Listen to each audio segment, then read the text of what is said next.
സഹോദരന്മാരെ, ബഹുമാനപ്പെട്ട ഇമാം ഇബ്നു അസാകിർ റളിയല്ലാഹു അൻഹുവിന്റെ ലോകപ്രശസ്ത ഗ്രന്ഥമാണ് തബീനു കദിബിൽ മുഫ്തരി. ആ ഗ്രന്ഥം ഇമാം സുബ്കി റളിയല്ലാഹു അൻഹു പറഞ്ഞിട്ടുണ്ട്, ആ ഗ്രന്ഥം നോക്കാതെ ഒരൊറ്റ മുതഅല്ലിമും ഉണ്ടാകരുത്.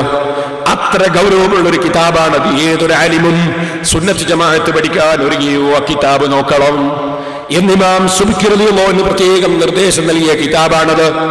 ആ തബീനു കദിബിൽ മുഫ്തരി ഫീമാ നസിബ ഇലൽ ഇമാം അബുൽ ഹസൻ അൽ അശ്അരി എന്ന കിതാബിൽ ലക്ഷക്കണക്കിന് ഹദീസ് പാഠം പഠിച്ച പണ്ഡിതനായ ഇമാം ഇബ്നു അസാകിർ റളിയല്ലാഹു അൻഹു രേഖപ്പെടുത്തിയതാണല്ലോ ബഹുമാനപ്പെട്ട ഇമാം അബുൽ ഫത്ഹ് സബീർ റളിയല്ലാഹു അൻഹു മക്കയിൽ ഒരു ദിവസം ഹറം ശരീഫിൽ ദുഹറിന്റെയും അസറിന്റെയും ഇടയ്ക്കുള്ള സമയം ശവ്വാൽ മാസം 14-ാം ദിവസം, അതിപ്പോ ഹിജ്റ 545-ാം കൊല്ലം, പള്ളിയിൽ ഇങ്ങനെ ഇരിക്കുമ്പോൾ ഡേറ്റും സമയവും അടക്കമാണ് രേഖപ്പെടുത്തുന്നത്. പള്ളിയിൽ ഇങ്ങനെ ഇരിക്കുമ്പോ എനിക്കൊരു ചെറിയ തലകറക്കം സംഭവിച്ചു. ബഹുമാനപ്പെട്ടവർ പറയാണ്, എനിക്കൊരു ചെറിയ തലകറക്കം, നിൽക്കാൻ സാധിക്കുന്നില്ല. ഞാൻ ഇരുന്നിട്ടോ എനിക്ക് ഉറക്കു വരുന്ന പേടിയുമുണ്ട്. ഞാനങ്ങനെ ഒരു റാഹത്തെടുക്കാൻ പറ്റുന്നൊരു സ്ഥലത്തേക്ക് നീങ്ങുകയാണ്. അപ്പോഴതാ ഞാൻ അവിടുന്ന് കാണുന്നു. ഞാൻ അവിടെ പോയി ചെറിയ സമയം അവിടെ ഇരിക്കാൻ വേണ്ടി തീരുമാനിച്ചു. ഞാൻ ഉറക്കു വരുന്നതിന് ചെറിയ പേടിയുണ്ട്. കാരണം ഉറങ്ങിപ്പോയാൽ എന്റെ ഒതു പോയി പോകുമോ എന്ന പേടിയാണ്. അപ്പോഴുണ്ട് സുന്നത്ത് ജമാഅത്തുകാരനല്ലാത്തൊരു കക്ഷി. അയാൾ എല്ലാവർക്കും അറിയാം സുന്നി അല്ല എന്നുള്ള കാര്യം എല്ലാവർക്കും അറിയാം. അയാൾ വന്നിട്ട് ഒരു മുസല്ല കൊണ്ടുവന്ന് പള്ളിയിൽ പിരിച്ചിട്ട് ഒരു പലകയെടുത്തിട്ട് നിലത്ത് വെച്ച്, ഒരു പലകയെടുത്തിട്ട് അതൊന്ന് ചുംബിച്ചു, അതൊന്ന് നെറ്റിമേൽ വെച്ചു. സുബ്ഹാനല്ലാഹ്, ശിയാക്കളെ നിങ്ങൾ കാണാറില്ലേ, ഒരു കല്ലും കൈ പിടിച്ച് നിസ്കരിക്കുന്ന കക്ഷികള്. സുന്നത്ത് ജമാഅത്തിന്റെ പുറത്തുള്ള ചില കക്ഷികൾ അങ്ങനെയില്ലേ? അങ്ങനെയുള്ള ഒരു കക്ഷിയാണ്. അയാൾ ഈ സാധനം എടുത്ത് നിലത്തവിടെ വെച്ചു. എന്നിട്ട് ആ പലകന്റെ മേലെ അയാൾ സുജൂദ് ചെയ്തു. ആ പലക എടുത്തിട്ട് പിന്നെയും അയാളെ കയ്യിലേക്ക് പലക നിസ്കാരത്തിൽ എടുക്കുന്നു വെക്കുന്നു. അവസാനം അത് വലിയ ബഹുമാനത്തോടെ ചുരുട്ടിയിട്ട് അങ്ങ് കൊണ്ടുപോവുകയും ചെയ്തു.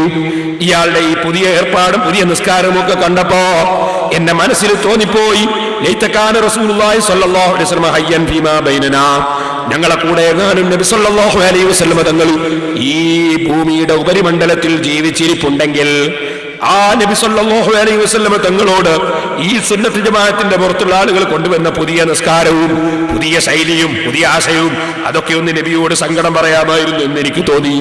ആ സങ്കടത്തോടുകൂടെ ഞാൻ അവിടെ ഇങ്ങനെ ഇരിക്കുമ്പോ ഞാൻ ഉറക്ക് വേണ്ട എന്ന് മനസ്സിലാക്കി ഇങ്ങനെ ഉറക്കൊഴിവാക്കാൻ ശ്രമിക്കുകയാണ്. അപ്പോൾ പെട്ടെന്ന് എനിക്കൊരു തൂങ്ങി ഉറക്കം ബാധിച്ചു. ഞാൻ അങ്ങ് ഉറങ്ങിപ്പോയി. ആ ഉറക്കിന്റെയും ഉണർവിന്റെയും ഇടയിലുള്ള രൂപത്തിലുള്ള ഒരു തൂക്കമാണ്. അപ്പോൾ ഞാൻ കാണുന്ന ഒരു വലിയ സ്വപ്നം, ഒരു വലിയ മൈതാനിയിൽ ലക്ഷക്കണക്കിന് ആളുകൾ പങ്കെടുക്കുന്നത് പോലെ ഒരുപാട് ആളുകൾ പങ്കെടുത്തിട്ടുള്ള ഒരു മൈതാനി. അവിടെ എല്ലാ ആളുകളും കൂടി ഒരു വ്യക്തിയെ വട്ടം കറങ്ങിയിട്ടാണ് ഇരിക്കുന്നത്. ഒരാൾ മധ്യത്തിൽ നിൽക്കുന്നുണ്ട്. ഞാൻ അവിടെയുള്ള ഒരാളോട് ചോദിച്ചു, എന്താണ് നിങ്ങളുടെ അവസ്ഥ? ആരാണ് ഹൽക്കയിലുള്ളത്? ആലമുൽ മനാം, ഉറക്കിന്റെ ലോകം. അത് ഞാൻ റബ്ബുൽ ആലമീൻ എന്ന ആയത്ത് വിവരിക്കുമ്പോ ഉറക്കിന്റെ ലോകത്തെക്കുറിച്ചും സ്വപ്നത്തെക്കുറിച്ചും ഞാൻ അന്ന് പറഞ്ഞിട്ടുണ്ടല്ലോ. ഇതുവരെ പ്രസംഗിച്ച പ്രസംഗം കേൾക്കാത്ത കക്ഷികൾ കഴിഞ്ഞ പ്രസംഗങ്ങളൊക്കെ ഒന്ന് CD വാങ്ങി കേൾക്കണമെന്ന് ഞാൻ ഉണർത്തുകയാണ്. ഉറക്കിന്റെ ലോകം ഏതാണെന്ന് ഞാൻ അന്ന് പറഞ്ഞിട്ടുണ്ടല്ലോ. ഇന്നലെ ഇവിടെ ഉറക്കിൽ സ്വപ്നം കണ്ട വിവരം നിങ്ങൾ കേട്ടില്ലേ? നമ്മൾ അറിഞ്ഞും അറിയാതെയും സ്വപ്നങ്ങൾ പലതും നടക്കും. അത് അല്ലാഹുവിങ്കിൽ നിന്നുള്ളതാണ്. ഞാൻ ഓർക്കുകയാണ്, ഞാൻ ഒരിക്കൽ കണ്ണൂർ ജില്ലയിലെ ഒരു സ്ഥലത്ത് വെച്ച് ഈ വേങ്ങാട് തരീക്കത്ത് എന്ന് പറഞ്ഞ പഴച്ച തരീക്കത്തിനെതിരെ പ്രസംഗിച്ചു. ആ തരീക്കത്തിന്റെ ആളായിട്ട് ഈ പന്താവൂർക്കാരനൊരു മൗലവി ഉണ്ടല്ലോ, മുമ്പ് ഒരു പ്രസംഗത്തിൽ ഞാൻ പറഞ്ഞില്ലേ, മാനസിക രോഗിയാണെന്ന്. KVM പന്താവൂർ എന്ന് പറയുന്നൊരു മൗലവി. ആ മൗലവിയെ കള്ളത്തരീക്കത്തിന്റെ ശൈഖിന്റെ അടുക്കൽ വന്നതിനെ സംബന്ധിച്ച് വിമർശിച്ച് പ്രസംഗിക്കുമ്പോ ഞാനന്ന് പറഞ്ഞിരുന്നു, അദ്ദേഹം ഒരു പേഴ്ച പ്രസ്ഥാനത്തിന്റെ ആളാണെന്ന്. പുല്ലൂക്കര ജുമാഅത്ത് പള്ളിയിൽ ഉസ്താദിന്റെ കൂടെ പഠിക്കുന്ന ഒരു മുതഅല്ലിമ അന്ന് എന്നെ തെറ്റിദ്ധരിച്ചു. ആ മുതഅല്ലിമ പിന്നീട് എനിക്കൊരു കത്തയച്ചു. സുബ്ഹാനല്ലാഹ്, ഉസ്താദിന്റെ ഒരു കറാമത്ത് ഞാൻ എപ്പോഴാ മനസ്സിലാക്കിയത്. ആ കുട്ടിയുടെ തെറ്റിദ്ധാരണ മുഴുവനും ഒരു സ്വപ്നത്തിലൂടെ നീക്കിക്കൊടുക്കാൻ ഉസ്താദ് അവരുടെ കറാമത്ത് കൊണ്ട് സാധിച്ചിരുന്നു. ഞാനിപ്പോൾ അതിലേക്ക് കടക്കുന്നില്ല. പുല്ലൂക്കര ഉസ്താദ് ഒരു വലിയ മഹാനായിരുന്നു. അല്ലാഹു അവിടുത്തെ ദറജ ഏറ്റി കൊടുക്കണം റഹ്മാനെ. അങ്ങനെ സ്വപ്നം എന്ന് പറയുന്നത് മുഴുവനും തള്ളാനുള്ളതല്ല, എല്ലാം കൊള്ളാനുള്ളതുമല്ല. അതിന്റെ ലോകം വേറെ ഒന്നാണ്. ഇരിക്കട്ടെ, ഇത് മഹാനായ ഇമാം സാഫത്ത് അബുൽ ഫതീഹ് സാവി റളിയല്ലാഹു അൻഹു പറയാണ്, സ്വപ്നത്തിൽ ഞാൻ കാണുന്നത് ഒരു വലിയ സമ്മേളനമാണ്. മധ്യത്തിൽ ഒരാൾ നിൽക്കുന്നു, വട്ടം കറങ്ങിയിട്ട് ഒരുപാട് ആൾ വേറെയും നിൽക്കുന്നു. ഞാൻ ചോദിച്ചാരാണ്? അപ്പൊ മറുപടി കിട്ടി, ഹുവ റസൂലുള്ളാഹി. ഈ വട്ടത്തിന്റെ ഉള്ളിൽ നിൽക്കുന്ന ആള് റസൂലുള്ളാഹി സ്വല്ലല്ലാഹു അലൈഹി വസല്ലം തങ്ങളാണ്. ഇതിന്റെ ചുറ്റുഭാഗത്തുള്ളതാരാണ്? ഹൗലായി അസ്ഹാബുൽ മദാഹിബി. അത് 4 മദ്ഹബിലുമുള്ള ഇമാമിങ്ങളാണ്. മധ്യത്തിലുള്ളത് നബി സല്ലല്ലാഹു അലൈഹി വസല്ലം തങ്ങളാണ്. എന്താ പരിപാടി? യുരീദൂന അൻ യഖറഉ മദാഹിബഹും വഇഅ്തിഖാദഹും മിൻ കുതുബിഹിം അലാ റസൂലില്ലാഹി സല്ലല്ലാഹു അലൈഹി വസല്ലം വയുസഹിഹുഹു അലൈഹി. 4 മദ്ഹബിന്റെ ഇമാമിങ്ങളും അവരെ പിൻഗാമികളായ ഇമാമിങ്ങളും അവരെ കിതാബുകളിലുള്ള വിഷയങ്ങള് നബി സല്ലല്ലാഹു അലൈഹി വസല്ലം തങ്ങൾക്ക് ആത്മീയ ലോകത്ത് വായിച്ചു കേൾപ്പിച്ചു കൊടുക്കാൻ വേണ്ടി വന്നതാണ്. നബി തങ്ങളുടെ അംഗീകാരത്തിന് വേണ്ടി വന്നതാണ്. ഞാനിങ്ങനെ നോക്കുമ്പോ ഒരു നല്ല കിതാബും എടുത്തിട്ടതാ ഒരു സുന്ദരനായ വ്യക്തി വരുന്നു. ഒരു വല്ലാത്ത കിതാബുണ്ട് കയ്യിൽ. ഉടനെ തന്നെ പറയപ്പെടുന്നു, അതാ ഇമാം ശാഫിഈ റളിയല്ലാഹു അൻഹു വന്നു. അതാ ഞാൻ നോക്കി, ഫദഖല ഫീ വസ്തിൽ ഹൽഖ. ആ ഹൽഖയുടെ മധ്യത്തിലേക്ക് ഇമാം ശാഫിഈ റളിയല്ലാഹു അൻഹു കടന്നു ചെന്നു. വസല്ലമ അലാ റസൂലില്ലാഹി സ്വല്ലല്ലാഹു അലൈഹി വസല്ലം. നേരെ ചെന്ന് റസൂലുള്ളാഹി സ്വല്ലല്ലാഹു അലൈഹി വസല്ലം സലാം പറയാണ്.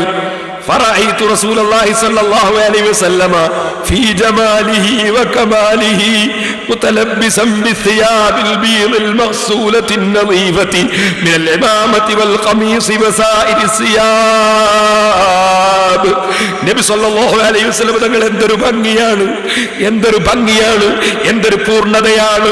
നല്ല വെളുത്ത നല്ല വൃത്തിയുള്ള വസ്ത്രം ധരിച്ചുകൊണ്ട് തലപ്പാവും നീളക്കുപ്പായവും ധരിച്ച് നബി സല്ലല്ലാഹു അലൈഹി വസല്ലം തങ്ങൾ ഇരിക്കുന്നു.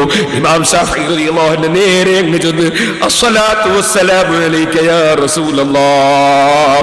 സലാം പറയുമ്പോൾ സലാം മടക്കുന്നു. ഇമാം ശാഫിഈ റളിയല്ലാഹു അൻഹു അവിടെ സമീപത്ത് അവിടെ ഇരുന്നു. ഇമാം ശാഫിഈ റളിയല്ലാഹു അൻഹു ഇരുന്നു. അവിടുത്തെ മദ്ഹബിന്റെ കിതാബുകൾ ഇങ്ങനെ വായിച്ചു, വിശ്വാസപരമായ കാര്യങ്ങൾ വായിച്ചു. അത് കഴിഞ്ഞു, നബി തങ്ങൾ അംഗീകരിച്ചു.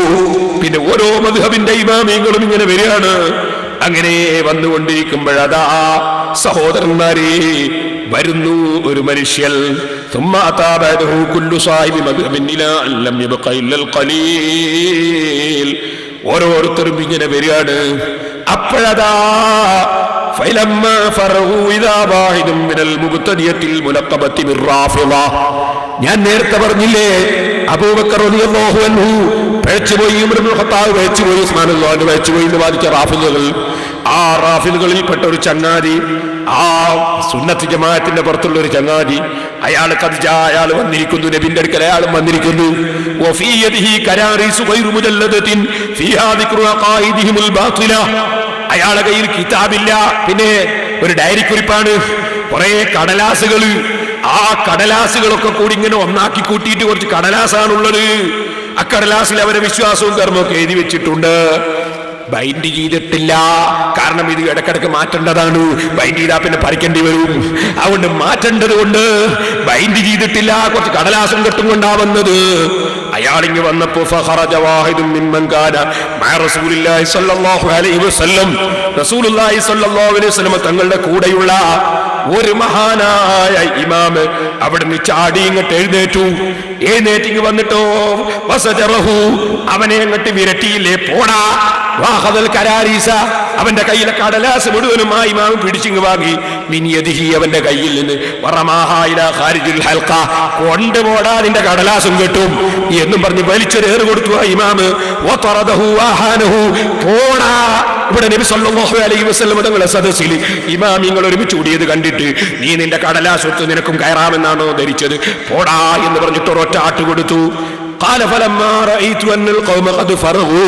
അങ്ങനെ ഞാൻ നോക്കി, ഓരോ ഇമാമിങ്ങളും ഓരോ കിതാബുകൾ ഇങ്ങനെ വായിക്കുകയാണ്. അങ്ങനെ വായിച്ചു കൊണ്ടിരിക്കുമ്പോ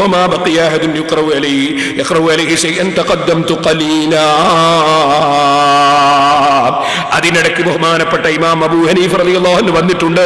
ഇമാം അബൂ ഹനീഫ റളിയല്ലാഹു അൻഹു കിതാബും വായിച്ചിട്ടുണ്ട്. അങ്ങനെ ഇമാമിങ്ങളൊക്കെ വായിച്ചു. ആ ആ വായിച്ചതൊക്കെ നബി തങ്ങൾ കേട്ടു. അങ്ങനെ നോക്കുമ്പോൾ ഓരോരുത്തരും വായിച്ച് കഴിഞ്ഞു. ഞാൻ അതോടെ ഗുരുത്വത്തോടെ ഇങ്ങനെ നിൽക്കുകയാണ്. ഇനി ആരാ വായിക്കാനുള്ളത് ഞാൻ ഇങ്ങനെ നോക്കുകയാണ്. അപ്പൊ നോക്കുമ്പോ ഇനി ഒരാളും വായിക്കാൻ ബാക്കിയില്ല. ഞാൻ കുറച്ചൊന്ന് നബി സല്ലല്ലാഹു അലൈഹി വസല്ലം തങ്ങളെ കൊള്ള അങ്ങോട്ട് അടുത്തു. വകാന ഫീ യദി കിതാബുൻ മുജല്ലദുൻ, എന്റെ കയ്യിലുമുണ്ട് ഒരു മുജല്ലദായ കിതാബ്. ഫനാദൈതു, ഞാൻ വിളിച്ചു, യാ റസൂലല്ലാഹ് ഹാദൽ കിതാബു മുഅ്തഖദീൻ വമുഅ്തഖദു അഹ്ലിസ് സുന്നഹ്, ഇതിൽ എന്റെ വിശ്വാസം ഉൾക്കൊള്ളുന്ന കിതാബാണ് നബിയേ. അഹ്ലുസ് സുന്നത്തി വൽ ജമാഅത്തിന്റെ വിശ്വാസം പറയുന്ന കിതാബാണ് നബിയേ. ലൗ അദിൻത ലീ ഹത്താ അഖറഹു അലൈക, തങ്ങളൊന്ന് സമ്മതം തന്നാ ഞാനൊന്ന് വായിക്കാം. ഫഖാല സല്ലല്ലാഹു അലൈഹി വസല്ലം വയസ്ദാക, റസൂൽ സല്ലല്ലാഹു അലൈഹി വസല്ലം ചോദിച്ചു, ഏതാണ് ആ കിതാബ്? ഖുൽതു യാ റസൂലല്ലാഹ് ഹുവ ഖവായിദുൽ ലഖായിദ് അല്ലദീ സന്നഫഹു അൽ ഇമാമുൽ ഗസ്സാലി, ഇമാം ഗസ്സാലി റളിയല്ലാഹു അൻഹു എഴുതിയ ഖവായിദുൽ ലഖായിദ് എന്ന കിതാബാണ് നബിയേ. ഇമാം ഗസ്സാലിയുടെ കിതാബാണെന്ന് പറഞ്ഞപ്പോ നബി തങ്ങൾ പറഞ്ഞു, നീ വായിച്ചോ. ഞാൻ ഇരുന്ന് വായന തുടങ്ങി. ബിസ്മില്ലാഹിർ റഹ്മാനിർ റഹീം, കിതാബ് ഖവായിദുൽ ലഖായിദ് വഫീഹി അർബഅത്തു ഫസൂലിൻ.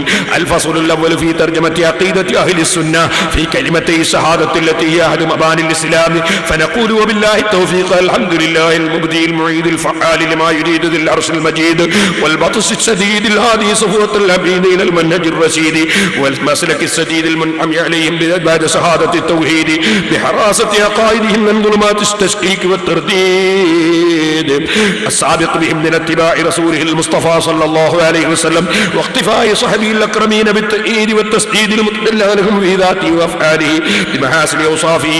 എന്നിങ്ങനെ തുടങ്ങിയിട്ട് നബി സല്ലല്ലാഹു അലൈഹി വസല്ലം തങ്ങളും സഹാബത്തും മഹാന്മാരായ മുൻഗാമികളൊക്കെ പഠിപ്പിച്ചിട്ടുള്ള ആശയത്തെ സംബന്ധിച്ചു അല്ലാഹുവിന്റെ മഹത്വത്തെക്കുറിച്ചുമൊക്കെ വിവരിച്ച് ഷഹാദത്ത് കലിമയുടെ ഒന്നാം ഭാഗം വിവരിച്ചുകൊണ്ടുള്ള ആ വിശദീകരണങ്ങൾ ഇങ്ങനെ വായിച്ചു കൊണ്ടിരിക്കുമ്പോൾ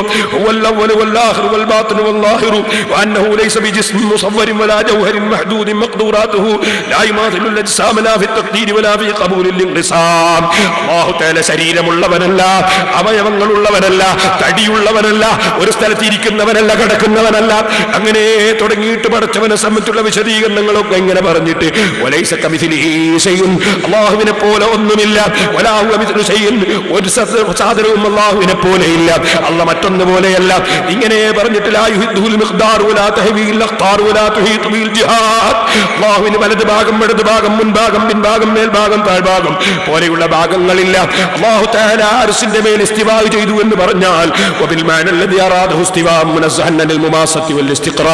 തൊട്ടുകൊണ്ടുള്ളതല്ല, സ്ഥിരപ്പെട്ടുകൊണ്ടുള്ളതല്ല, ഇരുന്നു കൊണ്ടുള്ളതല്ല, ഇറങ്ങിക്കൊണ്ടുള്ളതല്ല.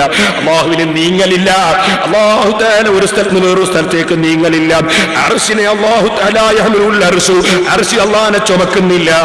അതേ സമയത്ത് അതാ ബലിൽ അർശു ഹമലതുഹു മഹ്മൂലൂന ബിലുത്ഫി ഖുദ്റതിഹി, അർശും അർശിനെ ചുമക്കുന്ന മലക്കുകളുമൊക്കെ അല്ലാഹുവിന്റെ ഖുദ്റത്ത് കൊണ്ട് നിൽക്കുന്നവരാണ്. ഇങ്ങനെ പറഞ്ഞിട്ട് ഓരോ കാര്യങ്ങളും വിവരിച്ചുകൊണ്ട് അല്ലാഹു അർശിന്റെയും എല്ലാറ്റിന്റെയും മേലെയാണ്. അവനേക്കാൾ മേന്മയുള്ള മറ്റൊരാളില്ല. ഏറ്റവും വലിയ, ഏറ്റവും മേലെയായവൻ അല്ലാഹുവാണ് എന്ന് പറഞ്ഞാൽ ഏറ്റവും സ്ഥാനമുള്ളവൻ അല്ലാഹുവാണ്, എല്ലാ ദറജകളും ഉള്ളവൻ അല്ലാഹുവാണ്. ഇങ്ങനെ അല്ലാഹുവിനെ സംബന്ധിച്ച് പറഞ്ഞിട്ട് അല്ലാഹു തആല സ്ഥലങ്ങളെ മുഴുവനും പടക്കുന്നതിന് മുമ്പ് അല്ലാഹു ഉണ്ട്. അല്ലാഹു ഒരു സ്ഥലത്തുമല്ല, സ്ഥലങ്ങളെ പടക്കുന്നതിന് മുമ്പ് തന്നെ അല്ലാഹു ഉണ്ട്. കാന ഖബ്ല അൻ ഖലഖസ് സമാന വൽ മകാന വഹുവ അലാ മാ അലൈഹി കാൻ. സ്ഥലങ്ങളെ പടക്കുന്നതിന് മുമ്പ് അല്ലാഹു ഉണ്ട്. അതുകൊണ്ട് അല്ലാഹുവിന് സ്ഥലത്തിന്റെ ആവശ്യമില്ല, അല്ലാഹു ഒരു സ്ഥലത്താണെന്ന് പറയാൻ പാടില്ല. ഇങ്ങനെ വിവരിച്ച അല്ലാഹുവിനെ പറ്റിയുള്ള വിവരങ്ങളൊക്കെ ഇമാം ഗസാലി വിവരിച്ചത് ഇങ്ങനെ വായിച്ച് കുറെ പേജുകളുണ്ട്. അതുകൊണ്ട് ഞാൻ ചുരുക്കുകയാണ്. രണ്ടാമത്തെ കലിമത്തിന്റെ അർത്ഥം ഗസാലി ഇമാം വിവരിച്ചത് സുന്നത്ത് ജമാഅത്തിന്റെ ആശയം ഞാൻ റസൂലുള്ളാഹി സ്വല്ലല്ലാഹു അലൈഹി വസല്ലം തങ്ങൾക്ക് വായിച്ചു കേൾപ്പിക്കുകയാണ്. മാനൽ കലിമത്തി സാനിയത്തി വഹിയ ശഹാദത്തു റസൂൽ സ്വല്ലല്ലാഹു അലൈഹി വസല്ലം അന്നഹു തആല ബഅസ അൻ-നബിയ്യൽ ഉമ്മിയ്യൽ ഖുറശിയ്യ മുഹമ്മദൻ സ്വല്ലല്ലാഹു അലൈഹി വസല്ലം ബിരിസാലത്തിഹി ഇലാ കാഫത്തിൽ അറബി വൽ അജ്മി വൽ ജിന്നി വൽ ഇൻസി. ഞാൻ ഇങ്ങനെ റസൂലുള്ളാഹി സ്വല്ലല്ലാഹു അലൈഹി വസല്ലം തങ്ങളെ അല്ലാഹു പറഞ്ഞയച്ചതിനെ സംബന്ധിച്ച് ഷഹാദത്ത് കലിമയുടെ രണ്ടാം ഭാഗം വിവരിച്ചുകൊണ്ട് ഗസാലി ഇമാം എഴുതിയത് ഞാൻ വായിക്കുകയാണ്. ആ ഖുറൈശി തറവാട്ടുകാരനായ ഉമ്മിയായ നബിയെ അല്ലാഹു പറഞ്ഞയച്ച മുഹമ്മദ് നബിയാണത്. എല്ലാ അറബികളിലേക്കും അനറബികളിലേക്കും ജിന്നുകളിലേക്കും മനുഷ്യന്മാരിലേക്കും ഒക്കെ അയക്കപ്പെട്ട ആളാണത് എന്നിങ്ങനെ ഞാൻ വിവരിക്കുമ്പോ ഫലമ്മാ ബലഗതു ഇലാ ഹാദാ, വിവരിച്ചിട്ട് ഞാൻ അവിടെ എത്തിയപ്പോ നബി സല്ലല്ലാഹു അലൈഹി വസല്ലം തങ്ങളെ മദ്ഹ് പറയുന്ന ആ സ്ഥലത്ത് ഞാൻ എത്തിയപ്പോ റഅയ്തുൽ ബശാശത വത്തബസ്സുമ ഫീ വജ്ഹിഹി സല്ലല്ലാഹു അലൈഹി വസല്ലം ഇദന്തഹൈതു ഇലാ നാതിഹി വസിഫതിഹി ഫൽതഫത ഇലയ്യാ. അല്ലാഹുവിന്റെ റസൂലിന്റെ മദ്ഹ് ഇമാം റളിയല്ലാഹു അൻഹു എഴുതി വെച്ചത് ഞാൻ വായിച്ചെത്തിയപ്പോ റസൂലുള്ളാഹി സ്വല്ലല്ലാഹു അലൈഹി വസല്ലം മുഖത്ത് ഞാനൊന്ന് നോക്കുമ്പോ എന്തൊരു പുഞ്ചിരിയാണ്, എന്തൊരു സന്തോഷമാണ്. ആ സമയത്ത് എന്നിലേക്കൊന്ന് നോക്കി നബി സല്ലല്ലാഹു അലൈഹി വസല്ലം. ഉടനെ തന്നെ തിരിഞ്ഞു നോക്കിയിട്ട് ഒരു ചോദ്യം, ഐനൽ ഗസാലി, ഐനൽ ഗസാലി, ഇമാം ഗസാലി എവിടെ, ഇമാം ഗസാലി എവിടെ? നോക്കുമ്പോൾ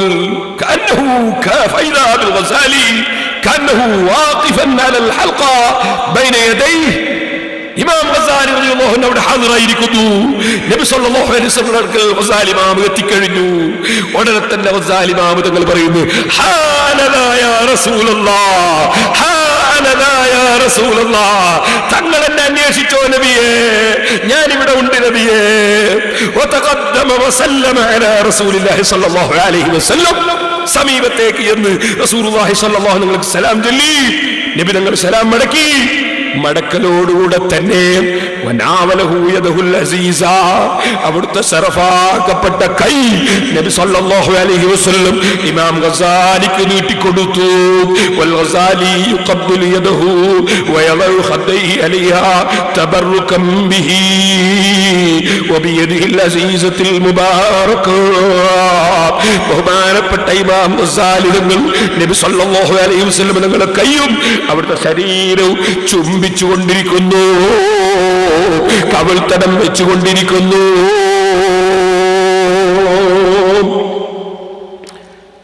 അവിടെ ഇരുന്നു. എന്തൊരു സന്തോഷമാണ് നബി സല്ലല്ലാഹു അലൈഹി വസല്ലം തങ്ങൾക്ക്. ഞാൻ ഇമാം ഗസാലി റളിയല്ലാഹു അൻഹു കിതാബ് വായിച്ചു കൊടുത്തപ്പോ ഞാൻ ഉറക്കഞ്ഞെട്ടി തെളിഞ്ഞുപോയി. തെളിഞ്ഞു നോക്കുമ്പോൾ എന്റെ കണ്ണിലൂടെ വെള്ളം ഇങ്ങനെ ഒലിക്കുന്നു. ഞാൻ വലിയ സന്തോഷത്തിലായി പോയി. ഞാൻ പള്ളിയിൽ ഹറമിൽ വന്നിട്ട് സുന്നത്ത് ജമാഅത്തിന്റെ ഒരു വിരോധി ഒരു പുതിയ നിസ്കാരം നിസ്കരിക്കുന്നത് കണ്ടപ്പോ ഞാൻ അപ്പൊ തന്നെ പറഞ്ഞില്ലേ, റസൂലുള്ളാഹി സ്വല്ലല്ലാഹു അലൈഹി വസല്ലം തങ്ങളെ ഒന്ന് കണ്ടാൽ തരക്കേടില്ല. ഞാൻ പറഞ്ഞിട്ട് എനിക്കൊക്കെ അല്ലാഹു തആല കാണിച്ചു തന്നില്ലേ, റസൂൽ സ്വല്ലല്ലാഹു അലൈഹി വസല്ലം തങ്ങളെയും കാണിച്ചു തന്നു, ഇമാമിങ്ങൾക്ക് റസൂലുള്ളാഹിന്റെ പവറും കാണിച്ചു തന്നു, സുന്നത്ത് ജമാഅത്തിന്റെ ഇമാമിങ്ങളെ തള്ളിയിട്ട് പോകുന്ന പുത്തൻവാദിയെ ആട്ടി ഓടിക്കുന്നതും എനിക്ക് കാണിച്ചു തന്നില്ലേ. എനിക്ക് വലിയ സന്തോഷമായി പോയി എന്ന് ഇമാം അബുൽ ഫത്ഹ് ശാഫിഈ റളിയല്ലാഹു അൻഹു അവിടുന്ന് കണ്ട പ്രധാനപ്പെട്ട ഒരു സ്വപ്നം പറഞ്ഞപ്പോ അത് ബഹുമാനപ്പെട്ട ഇമാം ഹാഫിദ് ഇബ്നു അസാക്കിർ റളിയല്ലാഹു അൻഹു തബീനു കദിബിൽ മുഫ്തരി ഫീമാ നുസിബ ഇലൽ ഇമാം അബുൽ ഹസൻ അൽ അശ്അരി എന്ന കിതാബിൽ രേഖപ്പെടുത്തുന്നു. ഓ മുസ്ലിമീങ്ങളെ, എല്ലാ സ്വപ്നവും കളവാണെന്ന് പറയാൻ പറ്റുമോ? നബിമാരുടെ സ്വപ്നം വഹയാണെന്ന് നിങ്ങളോട് ഞാൻ പറഞ്ഞില്ലേ. ഇബ്രാഹിം നബി അലൈഹിസ്സലാം മകനെ അറക്കാൻ പോയത് സ്വപ്നം കണ്ടിട്ടല്ലേ? പക്ഷെ അമ്പിയാക്കളുടെ സ്വപ്നമായതുകൊണ്ട് അത് വഹയാണ്. അതുപോലെ ഔലിയാക്കളുടെ ചില അറിവുകൾ അത് വലിയ പ്രധാനപ്പെട്ടതാണ്. പക്ഷേ കള്ളത്തരീക്കത്തിന്റെ ശൈഖന്മാരോ കള്ളത്തരീക്കത്തിന്റെ ആൾക്കാരോ ഞങ്ങളെ ശൈഖ് സ്വപ്നം കണ്ടതാണെന്ന് പറഞ്ഞിട്ട് ശരീഅത്തിനെതിരായ ഒരാശയം കൊണ്ടുവന്നാൽ അത് അംഗീകരിക്കാൻ നിവൃത്തിയില്ല. അത് ഞാൻ മുമ്പ് വിവരിച്ചിട്ടുണ്ട്. കാരണം ഉണർവിൽ റസൂലുള്ളാഹി സ്വല്ലല്ലാഹു അലൈഹി വസല്ലം തങ്ങൾ പഠിപ്പിച്ചതിനെതിരായി ഉറക്കിൽ റസൂലുള്ള പറയൂല. അതുകൊണ്ട് ഉണർവിൽ പഠിപ്പിച്ചതിനെതിരല്ലാത്ത കാര്യങ്ങൾ സ്വപ്നത്തിൽ കണ്ടാൽ അത് മുബോൽബലകമായ കാര്യമായി പണ്ഡിതന്മാര് രേഖപ്പെടുത്തുന്നുണ്ട് കേട്ടോ. ഞാനിപ്പോൾ അതിലേക്ക് കടക്കുന്നില്ല. ഇനി വളരെ പെട്ടെന്ന് ഞാൻ വായിച്ചിട്ട് നമ്മുടെ ചോദ്യങ്ങളെ മറുപടി പറയുന്നു. നമുക്ക് ദിക്റും ദുആയും ചൊല്ലിയിട്ട് ദുആ ചെയ്ത് പിരിയണം. അല്ലാഹു നമ്മുടെ മജ്ലിസ് ദുആ ഇജാബത്തുള്ള മജ്ലിസായി സ്വീകരിക്കട്ടെ. ഞാൻ എന്റെ ചോദ്യത്തിന്റെ മറുപടിയിലേക്ക് കടക്കുന്നു. ഒന്ന്, എത്ര സ്വർണം സൂക്ഷിച്ചു വെച്ചാലാണ് സക്കാത്ത് കൊടുക്കേണ്ടത്? സ്വർണം സ്ത്രീകളുടെ ആഭരണമായി വാങ്ങിയതോ ഉണ്ടാക്കപ്പെട്ടതോ സ്ത്രീകൾക്ക് ആഭരണമായി ഉപയോഗിക്കാനുള്ളതാണെങ്കിൽ അവരെല്ലാ ദിവസവും ധരിച്ചു കൊള്ളണമെന്നില്ല. അവർ ഇടക്കിടക്കെങ്ങാനും ധരിക്കുന്നതാണെങ്കിലും സ്ത്രീകൾക്ക് ആഭരണമായി ധരിക്കാനുള്ള സ്വർണത്തിന് സക്കാത്ത് കൊടുക്കേണ്ടതുണ്ടോ ഇല്ലേ എന്നതിൽ ഇമാമിങ്ങൾക്കിടയിൽ അഭിപ്രായ വ്യത്യാസമുണ്ട്. ഇമാം ഷാഫിഈ റളിയല്ലാഹു അൻഹുവിന്റെ പ്രബലമായ അഭിപ്രായത്തിൽ ആഭരണത്തിന്, സ്ത്രീകളുടെ ആഭരണത്തിന് സ്ത്രീകൾ സക്കാത്ത് കൊടുക്കേണ്ടതില്ല എന്നാണ്. ഖദീമായ ഖൗലിൽ കൊടുക്കണം എന്നുണ്ട്, ഹനഫി മദ്ഹബിലും കൊടുക്കണം എന്നുണ്ട്. രണ്ടാമത്തെ ചോദ്യം, എത്ര സ്വർണം സൂക്ഷിച്ചു വെച്ചാലാണ് സക്കാത്ത് കൊടുക്കേണ്ടത് എന്നാണ്. പവൻ കണക്കിന് വിവരിക്കാമോ? പവനും പറഞ്ഞാൽ ഇപ്പൊ അധികാകുന്നില്ല, ഗ്രാം പറഞ്ഞാലാ മനസ്സിലാക്കുക. 1 ഗ്രാമിന് 8 ഗ്രാമാണ് ഒരു പവൻ. 85 ഗ്രാം സ്വർണം സൂക്ഷിച്ചു വെച്ചാൽ സക്കാത്ത് കൊടുക്കേണ്ടതാണ്. രണ്ടാമത്തെ ചോദ്യം, തന്റെ സ്വർണത്തിൽ നിന്ന് ഭർത്താവിന്റെ സമ്മതം കൂടാതെ ദീനീ സ്ഥാപനത്തിലേക്ക് സദഖ ചെയ്യാമോ എന്നാണ്. ഭർത്താവിന് ഭാര്യയുടെ സ്വത്തിന് അവകാശം ഇല്ല മരിച്ചാലല്ലാതെ. മരിക്കുന്നതിന് മുമ്പ് ഭാര്യയുടെ സ്വത്ത് അവളുടേതാണ്.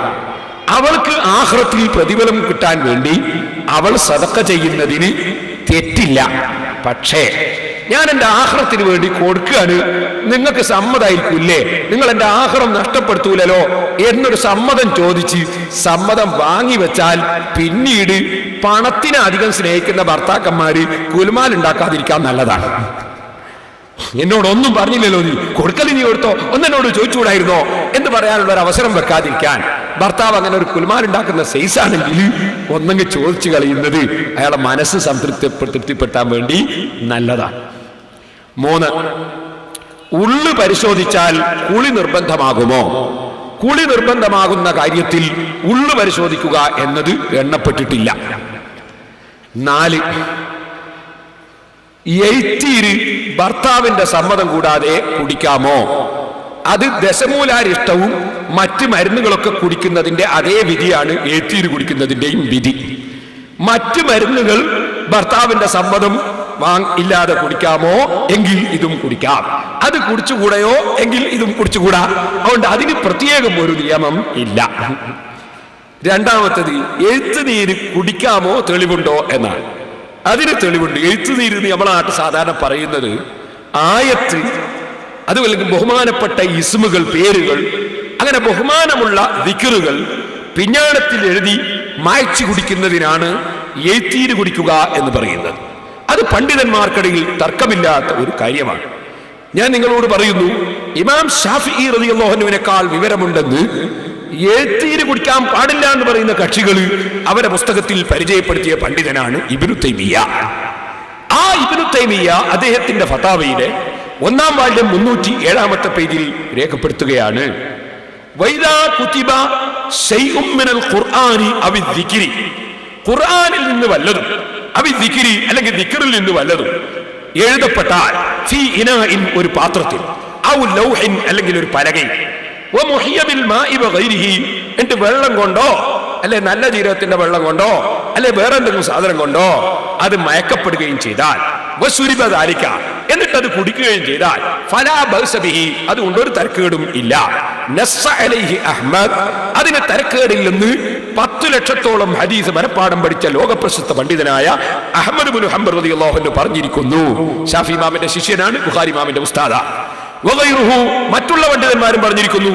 വനഖലു ആ പണ്ഡിതന്മാർ ഉദ്ധരിച്ചിരിക്കുന്നു, ഇബ്നു അബ്ബാസ് റളിയല്ലാഹു അൻഹുമാ നബി സല്ലല്ലാഹു അലൈഹി വസല്ലം തങ്ങൾ ഖുർആൻ ഇദ്ദേഹത്തിന് നീ മനസ്സിലാക്കി കൊടുക്കണേ അല്ലാഹ് എന്ന് പ്രത്യേകം ദുആ ചെയ്തു കൊടുത്ത സഹാബിയാണ് ഇബ്നു അബ്ബാസ് റളിയല്ലാഹു അൻഹു. ആ ഇബ്നു അബ്ബാസ് റളിയല്ലാഹു അൻഹു ഉദ്ധരിക്കപ്പെട്ടിരിക്കുന്നു, അന്നഹു കാന യക്തുബു കലിമാത്തിൻ മിനൽ ഖുർആൻ. ആ സഹാബിയായ ഇബ്നു അബ്ബാസ് റളിയല്ലാഹു അൻഹു ഖുർആനിൽ നിന്നുള്ള ചില വാചകങ്ങൾ എഴുതാറുണ്ട്, വദ്ദിക്ർ ദിക്റും എഴുതാറുണ്ട്, വയഅ്മുറു ബി അൻ തുസ്ഖാ ലിമൻ ബിഹി ദാഉൽ രോഗമുള്ള ആൾക്കത് കുടിപ്പിക്കപ്പെടാൻ ബഹുമാനപ്പെട്ടവർ കൽപ്പിക്കാറും ഉണ്ട്. വഹാദാ യഖ്തദി അന്ന ലിദാലിക ബറക അതുകൊണ്ട് അങ്ങനെ എഴുതി കുടിക്കുന്നതിന് ബർക്കത്തുണ്ട് എന്ന് ഇത് പഠിപ്പിക്കുന്നു എന്ന് ഇബ്നു തൈമിയ്യ അതേ അഹ്മദ് ഇബ്നു ഹംബൽ റളിയല്ലാഹു അൻഹുവിൽ നിന്ന് ഹദീസ് ഉദ്ധരിച്ചുകൊണ്ട്, സഹാബത്തിന്റെ ഹദീസ് ഉദ്ധരിച്ചുകൊണ്ട് രേഖപ്പെടുത്തുന്നു. അതുപോലെ ധാരാളം ഉണ്ട് ഗർഭിണികൾക്ക് ഇദാ അസുറ അലൽ മർഅതി വലദുഹാ, ഗർഭിണിക്ക് പ്രസവം വേദന കിട്ടിയിട്ട് കുട്ടി പുറത്തു വരാതെ വിഷമമായി പോയാൽ, ഇബ്നു അബ്ബാസ് റളിയല്ലാഹു അൻഹു റിപ്പോർട്ടാണ്, ഫൽയക്തുബ് ഹാതൈനിൽ ആയതൈൻ രണ്ടായത്ത് എഴുതി കൊടുക്കട്ടെ എന്ന് പറഞ്ഞ് 2 ആയത്ത്, വൽ കലിമാത്ത് വേറെ ചില കലിമത്തുകൾ അത് എഴുതിയിട്ട് കുടിപ്പിക്കാൻ വേണ്ടി പറയുന്നു. അത് ഒന്ന് ബിസ്മില്ലാഹി ലാ ഇലാഹ ഇല്ലാ ഹുവൽ ഹലീമുൽ കരീം സുബ്ഹാനല്ലാഹി റബ്ബിസ് സമാവാതി സബഇ വ റബ്ബിൽ അർശിൽ അളീം കഅന്നഹും യൗമ യറൂനഹാ ലം യൽബസൂ ഇല്ലാ അശിയതൻ ഔ ളുഹാഹാ കഅന്നഹും യൗമ യറൗന മാ യുഅദൂന ലം യൽബസൂ ഇല്ലാ സഅതൻ മിൻ നഹാർ ബലാ ഫഹൽ യുഹ്ലകു ഇല്ലൽ ഖൗമുൽ ഫാസിഖൂൻ എന്ന ആയത്ത് എഴുതി കൊടുക്കാൻ വേണ്ടി സഹാബിയായ ഇബ്നു അബ്ബാസ് റളിയല്ലാഹു അൻഹുവിന്റെ നിർദ്ദേശം ഇമാം ബുഖാരിയുടെ ഉസ്താദുമാരിൽപ്പെട്ട ഇമാം ഇബ്നു അബീ ശൈബ റളിയല്ലാഹു അൻഹു മുസന്നഫിന്റെ 5-ാം വാല്യം 433-ാമത്തെ പേജിൽ രേഖപ്പെടുത്തി വെക്കും.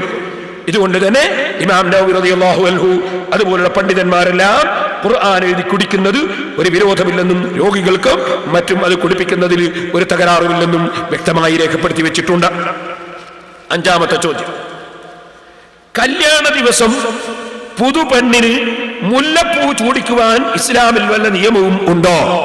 അങ്ങനെ കല്യാണ ദിവസം ഒരു പെണ്ണിനെയും മുല്ലപ്പൂ ചൂടിക്കണം എന്ന് ഇസ്ലാമിൽ നിയമം ഇല്ല. ചൂടിക്കണം എന്ന് ഒരു കിതാബിലും പറഞ്ഞിട്ടില്ല.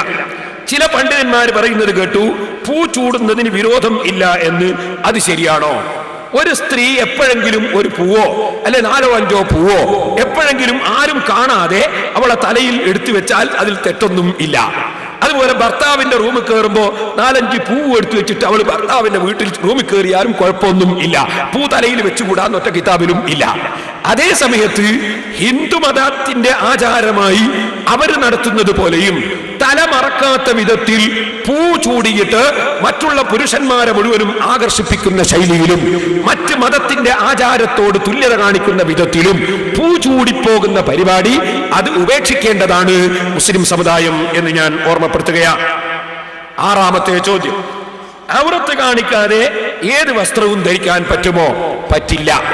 പുരുഷന്മാർ പട്ടിന്റെ വസ്ത്രം ഔറത്ത് മറച്ചാലും ധരിക്കാൻ പാടില്ല. സ്ത്രീകൾക്ക് പട്ട് ധരിക്കുന്നതിന് വിരോധം ഇല്ല. എന്നാൽ ശരീരത്തിന്റെ വലിപ്പം ശരിക്കും എടുത്തു കാണിക്കുന്ന വിധത്തിലുള്ള വസ്ത്രങ്ങൾ പുരുഷന്മാരും ധരിക്കരുത്, സ്ത്രീകളും ധരിക്കരുത്. സ്ത്രീകൾ അത് ധരിക്കുന്നത് പുരുഷന്മാര് ധരിക്കുന്നതിനേക്കാൾ അപകടകരമാണ്. അതുകൊണ്ട് ശരീരം പൂർണ്ണമായി മറക്കുന്ന വസ്ത്രം തന്നെ ശരീരത്തിന്റെ വണ്ണവും വലിപ്പവും ഭർത്താക്കന്മാർക്ക് അല്ലാത്തവർക്ക് നോക്കി രസിക്കാൻ കാരണമാകുന്ന വിധത്തിൽ ധരിക്കുന്നത് പാടില്ലാത്തതാണെന്ന് പണ്ഡിതന്മാർ രേഖപ്പെടുത്തി വെച്ചിട്ടുണ്ട്. 7-ാമത്തെ ചോദ്യം, പുരുഷന്മാർ മീശ വടിക്കുന്നതിന്റെ വിധി എന്താണ്? മീശ വെട്ടണം എന്നാണ് സുന്നത്ത്. മീശ വടിച്ചു കളയുന്നത് അത് കറാഹത്താണ്, അത് പാടില്ലാത്തതാണ് എന്നാണ് അതിന് മറുപടി പറയേണ്ടത്. മീശ തീരെ എടുത്തു കളയാം എന്ന് പറഞ്ഞവരും ഉണ്ട്. പക്ഷേ അത് മറ്റു ചില കൗലുകളാണ്. പണ്ഡിതന്മാർ പറഞ്ഞത് പ്രബലമായ അഭിപ്രായം ഈ രൂപത്തിലാണ്. 8-ാമത്തെ ചോദ്യം, ഉളുഹിയ്യത്തിന്റെ മാംസം ദാനമായി കിട്ടിയവന് വിൽക്കാമെന്ന് ഇന്നലത്തെ വഅദിൽ പറഞ്ഞിരുന്നല്ലോ. എന്നാൽ അത് എന്നാത്തായിരിക്കും? എന്നാൽ ഇന്നലെ ചോദ്യം വന്നുകൊണ്ടാണ്. എന്നാൽ അത് വിൽക്കുകയാണെങ്കിൽ വിൽക്കപ്പെടുന്നത് മുസ്ലിമിനായിരിക്കണം എന്നല്ലേ തുഹ്ഫ 9/365 നിന്ന് മനസ്സിലാവുന്നത്? ഇത് വിശദീകരിച്ചാലും വിൽക്കാം എന്നേ നാം പറഞ്ഞിട്ടുള്ളൂ, ആർക്ക് വിൽക്കാം എന്ന് നാം പറഞ്ഞിട്ടില്ല. അതുകൊണ്ട് അത് വിൽക്കുന്നത് മുഅ്മിനീങ്ങൾക്കായിരിക്കണം എന്ന് നിയമം പണ്ഡിതന്മാർ പറഞ്ഞിട്ടുണ്ട്. ഉളുഹിയ്യത്തിന്റെ മാംസം അത് ഒരു പ്രത്യേക കർമ്മത്തിന്റെ മാംസമാണ്, ഒരു സാധാരണ മാംസം അല്ല. അതുകൊണ്ട് അതിന് അതിൻ്റെതായ ചില നിബന്ധനകളും നിയമങ്ങളും ഉണ്ട് എന്ന് നാം മനസ്സിലാക്കണം. അത് വിൽക്കാന്ന് പറഞ്ഞത് തന്നെ ഉളുഹിയ്യത്ത് അർത്ഥവൻ വിൽക്കാൻ പാടില്ല. അതുപോലെ അത് കിട്ടിയ പണക്കാരും വിൽക്കാൻ പാടില്ല. സാധുക്കൾക്ക് കിട്ടിയാൽ, സാധുക്കൾ മിസ്കീന്മാർക്കും ഫക്കീറന്മാർക്കും കിട്ടിയാൽ അവർക്ക് വേറൊരു മുഅ്മിനായ മനുഷ്യന് അത് വിറ്റ് കാശാക്കുന്നതിന് വിരോധം ഇല്ല. ഏതുപോലെ ഉളുഹിയ്യത്തിന്റെ തോല് ഒരു പാവപ്പെട്ട മനുഷ്യന് കിട്ടിയാൽ അയാൾക്കത് വിൽക്കാം. പക്ഷെ ഉളുഹിയ്യത്ത് അറുത്തവൻ അത് വിൽക്കാൻ പാടില്ല, അത് കൂലിയായി കൊടുക്കാൻ പാടില്ല. അതിന്റെ നിയമം അങ്ങനെയാണ്. അതുപോലെ മുതലാളിമാർക്ക് കൊടുത്തിട്ട് അവരും അത് വിൽക്കാൻ പാടില്ല. പാവപ്പെട്ടവന് അത് വിൽക്കാം എന്നാണ് നിയമം. അത് ഞാൻ മുമ്പ് പറഞ്ഞിട്ടുണ്ട്. ഒരു കമ്മിറ്റിക്കും ഒരു സ്ഥാപനത്തിനും ഉളുഹിയ്യത്തിന്റെ തോല് കൊടുക്കരുത് എന്നും ഞാൻ മുമ്പ് വിശദീകരിച്ചിട്ടുണ്ട്. 9, പള്ളിയിൽ ആണ്ട് നേർച്ച കഴിച്ച് ബാക്കിയുള്ള സംഖ്യ കൊണ്ട്, ഏതായാലും ആണ്ട് നേർച്ച കഴിക്കാന്നുള്ളിടത്തിലെത്തിയല്ലോ, സന്തോഷം. ആണ്ട് നേർച്ച കഴിച്ച് ബാക്കിയുള്ള സംഖ്യ കൊണ്ട് പള്ളിയിലെ ആവശ്യാർത്ഥം പഠന സംബന്ധമായ കിതാബുകൾ വാങ്ങാൻ പള്ളി കമ്മിറ്റി ഭാരവാഹികൾക്കും പള്ളി മഹല്ലുകാർക്കും ആഗ്രഹമുണ്ട്. ആയത് പാടുണ്ടോ എന്ന് അറിയിക്കാമോ? ഏത് പിരിവ് നടത്തുമ്പോഴും ആ പിരിവ് എന്തൊന്നിനു വേണ്ടിയാണോ പിരിച്ചത് അതിനു വേണ്ടിയാണ് ഉപയോഗിക്കേണ്ടത്. അതുകൊണ്ടാണ് ഞാൻ നേരത്തെ നിങ്ങളോട് പറഞ്ഞത് സിമെന്റിന് വാങ്ങിയ പൈസ കൊണ്ട് മൈക്കിന്റെ വാടക കൊടുത്തുകൂടാ. അതുപോലെ സ്ഥലത്തിന് വേണ്ടി വാങ്ങിയ പൈസ കൊണ്ട് നമുക്ക് ഇവിടെ പോസ്റ്ററിന്റെ പൈസ കൊടുത്തുകൂടാന്ന് പറഞ്ഞതുകൊണ്ടാണ്. അപ്പൊ എന്തിനു വേണ്ടി പിരിവെടുത്തോ അതിനു വേണ്ടി ചെലവഴിക്കേണ്ടതാ. എന്നാൽ ആണ്ട് പോലെയുള്ള പരിപാടി, പ്രദേശങ്ങളിൽ, നാടുകളിൽ മൗലിദ്, ആണ്ട് തുടങ്ങിയുള്ള പരിപാടി, അതിന് ഒരു പ്രദേശത്ത് പിരിവെടുക്കുന്ന സമയത്ത് ഇന്നതിനൊക്കെ അത് ഉപയോഗിക്കും എന്ന് നാട്ടിൽ ഒരു ഉറപ്പുണ്ട്, നാട്ടിൽ ഒരു പതിവുണ്ട്. ആ പതിവിൽ ബാക്കിയുള്ളത് പള്ളിയിലെ ആവശ്യങ്ങൾക്കും അതുപോലെ ദർസിന്റെ ആവശ്യത്തിനും മദ്രസന്റെ ആവശ്യത്തിനും അതുപോലുള്ള ആവശ്യത്തിനൊക്കെ എടുക്കുന്ന പതിവ് മുമ്പേ നടന്നു വരുന്ന പ്രദേശമാണെങ്കിൽ അത്തരം സ്ഥലങ്ങളിൽ അത്ര ബാക്കിയുള്ള കാര്യങ്ങൾ ഇത്തരം കാര്യങ്ങൾക്ക് എടുക്കുന്നതിന് വിരോധം ഇല്ല. അല്ലാത്തത് ഉറുഫ്, ആ നാട്ടിലെ നടപ്പ്, അതിനപ്പുറം അത് കൈകാര്യം ചെയ്യാൻ പാടില്ലാത്തതാണ്. 10, അന്യ സ്ത്രീകളുടെ ശരീരത്തിൽ അന്യപുരുഷന്മാരായ ഔലിയാക്കള് ഹാജരാവുകയില്ലേ? ഇല്ല. ഔലിയാക്കൾക്ക് പണി അതല്ല. ഔലിയാക്കൾക്ക് പണി അന്യ സ്ത്രീകളെ ശരീരത്തിൽ പോയിട്ട് ഹാജരാകൽ അല്ല. അങ്ങനെ ഹാജരാകുന്നു എന്ന് പറയുന്നത് ജിന്നുകളാണ്. ആ ജിന്നുകൾ ആളുകളെ പറ്റിക്കുകയാണ്. അതാരും ഔലിയാക്കളാണെന്ന് മനസ്സിലാക്കി പെട്ടുപോകേണ്ടതില്ല. 12, ഫോട്ടോ എടുക്കുന്നതിന്റെയും ഉപയോഗിക്കുന്നതിന്റെയും വിധി നിഷിദ്ധമാണെങ്കിൽ വിപണിയിലെ പ്രസംഗങ്ങളുടെ CD കേസറ്റുകളിലെ ഫോട്ടോകളെ ഉസ്താദ് എന്തുകൊണ്ട് എതിർക്കുന്നില്ല? ഒരു കാര്യം എതിർക്കണമെങ്കിൽ, ഒരു കാര്യം ഉപദേശിക്കുന്നതിന്റെ നിയമം ഒന്ന് വേറെ, എതിർക്കുന്നതിന്റെ നിയമം ഒന്ന് വേറെയാണ്. ഒരു കാര്യം എതിർക്കണമെങ്കിൽ അതനുസരിച്ച് പ്രവർത്തിക്കാമെന്ന് ഒരു കൗലും ഇല്ലാത്ത ചുറ്റുപാട് ഉണ്ടാകണം. കാരണം ആ പ്രവർത്തിക്കുന്ന ആൾ അക്കൗലനുസരിച്ചാ ചെയ്യുന്നതെങ്കിലോ. അതുകൊണ്ട് തെർശി എന്ന് പറയുന്ന ഫത്ഹുൽ മുഈനിന്റെ ഹാശിയിൽ ഫോട്ടോ എടുക്കുന്നത്, ഫോട്ടോ വരയ്ക്കുന്നത് പോലെയും ജീവനുള്ള സാധനത്തിന്റെ രൂപം ഉണ്ടാക്കുന്നത് പോലെയും അല്ലെന്നും അത് ഫിലിമിൽ പകരുന്ന ഒരു പ്രതിബിംബമായി പകരുന്ന ഒരു കാര്യം മാത്രമാണെന്നും അതിനാൽ ഫോട്ടോ എടുക്കുന്നത് ഹറാമാണെന്ന് പറയേണ്ടതില്ലെന്നും ഫത്ഹുൽ മുഈനിന്റെ ഹാശിയായ തെർശീഹിൽ വിവരിച്ചിട്ടുണ്ട്. ആ അഭിപ്രായം സ്വീകരിക്കുന്നവർ ഫോട്ടോ എടുത്ത് എവിടെയെങ്കിലും കൊടുക്കുന്നുണ്ടെങ്കിൽ, അതിനെ ബഹുമാനിക്കുന്നുണ്ടെങ്കിൽ മാത്രമേ ആക്ഷേപിക്കേണ്ടതുള്ളൂ, എതിർക്കേണ്ടതുള്ളൂ. അല്ലെങ്കിൽ ബഹുമാനിക്കുന്നില്ലെങ്കിൽ അതിനെ നാം എതിർക്കേണ്ടതില്ല എന്ന് ഓർമ്മപ്പെടുത്തുകയാണ്. ഫോട്ടോ ബഹുമാനിക്കാൻ പാടില്ല, അതുകൊണ്ട് ഫോട്ടോ ചുമരുമ തൂക്കാൻ പാടില്ല. ഫോട്ടോ ബഹുമാനിക്കുക എന്നത് മറ്റ് സമുദായത്തിന്റെ ആചാരമാണ്. അത് മുസ്ലിങ്ങൾക്ക് ഏത് നേതാവിൻ്റെതാണെങ്കിലും ഏത് ഉസ്താദിൻ്റെതാണെങ്കിലും ഏത് വലിയിൻ്റെതാണെങ്കിലും ഫോട്ടോ ബഹുമാനിക്കാൻ പാടില്ല. അതുകൊണ്ട് ഫോട്ടോ ബഹുമാനിക്കരുത്. അല്ലാത്ത നിലക്ക് എന്തെങ്കിലും പ്രചരണത്തിനോ രൂപത്തിനോ കൊടുക്കുന്നുണ്ടെങ്കിൽ ആ കൗലനുസരിച്ചാകാം എന്നതുകൊണ്ടാണ് എതിർക്കാത്തത് എന്ന് ഓർമ്മപ്പെടുത്തുകയാണ്. 13, അഖീഖ അറുക്കാൻ നേർച്ചയാക്കിയ മൃഗത്തെ ഉളഹിയ്യത്ത് അറുക്കാൻ പറ്റുമോ? പറ്റില്ല. അത് അഖീഖത്ത് തന്നെ അറക്കേണ്ടതാണ്. 14, ഞണ്ടിനെ തിന്നൽ അനുവദനീയമാണോ? ഫത്ഹുൽ മുഈനിൽ ബഹുമാനപ്പെട്ട സൈനുദ്ദീൻ മഖ്ദൂം റളിയല്ലാഹു അൻഹു തിന്നാൻ പാടില്ലാത്ത സാധനങ്ങൾ എണ്ണുന്ന കൂട്ടത്തിൽ വയഹ്റുമു മിനൽ ഹയവാനിൽ ബഹരി, കടലിലുള്ള ജീവികളിൽ നിന്ന് ഹറാമാണ് ലിഫ്ദഹുൻ തവള, വതിംസാഹുൻ മുതല. എങ്ങനെ എണ്ണിയിട്ട് പറഞ്ഞു? സുൽത്താനുൻ, ഞണ്ടും തിന്നാൻ പാടില്ലാത്തതാ. ലാ ഖർസുൻ വദനിലീസുൻ, അതേ സമയത്ത് സ്രാവ്, തെരണ്ടി, അതിന് വിരോധമില്ല. കല്ലുമക്കായ, ഇളമ്പക്ക, ചില സ്ഥലത്ത് കടുക്കാന്നൊക്കെ പറയും, അതിനും വിരോധമില്ല എന്ന് പറഞ്ഞു. വിരോധമില്ല എന്ന് പറയുമ്പോൾ നമുക്ക് മനസ്സിലായി ആരോ വിരോധം ഉണ്ട് എന്ന് പറഞ്ഞവരുണ്ട്. അല്ലെങ്കിൽ പിന്നെ മത്തിയും പറഞ്ഞില്ല വിരോധമില്ല. മത്തിയും അയിലൊന്നും പറഞ്ഞില്ലല്ലോ വിരോധമില്ല. അപ്പൊ വിരോധമില്ല എന്ന് പറയുമ്പോൾ മനസ്സിലായി വിരോധം ഉണ്ട് എന്ന് പറഞ്ഞാൽ ആരൊക്കെ ഉണ്ട്. ചില പണ്ഡിതന്മാർ വിരോധം ഉണ്ട് എന്ന് പറഞ്ഞിട്ടുണ്ട്. അതുകൊണ്ടാണ് അങ്ങനെ പറഞ്ഞിട്ടുള്ളത്. എന്നാൽ ഇരിക്കട്ടെ, അപ്പൊ കൂട്ടത്തിൽ ഞണ്ട് പാടില്ല എന്ന് പറഞ്ഞു. അത് വിശദീകരിച്ചിട്ട് പിന്നീട് അസഹായ പ്രയാസിച്ചാണ് ഞാൻ ആ 2 കാര്യത്തിൽ പറഞ്ഞത്. പിന്നീട് ബഹുമാനപ്പെട്ടവർ മജ്മൂഇന്റെ ഉദ്ധരണി ഉദ്ധരിച്ചുകൊണ്ട് അന്ന ജമീഅ മാ ഫിൽ ബഹരി യഹല്ലു മൈതതുഹു ഇലൽ ഇഫ്ദാർ, ഈ കടലിലുള്ള ജീവികൾ, ഒരിക്കലും കരയിൽ ജീവിക്കാത്ത ജീവികൾ, കടലിൽ മാത്രമേ ജീവിക്കുള്ളൂ, അങ്ങനത്തെ ജീവികൾ ചത്താൽ, അതിന്റെ ജീവൻ പോയാൽ അതിനെ കഴിക്കാം, തവളയല്ലാതെ എന്ന് പറഞ്ഞിട്ടുണ്ട്. അപ്പോ അവിടെ ഞണ്ടിനെ പറഞ്ഞിട്ടില്ല. അതുകൊണ്ട് ചില പ്രദേശത്തുകാര് ഞണ്ടിനെ തിന്നുന്നവർ ഉണ്ടാകാം.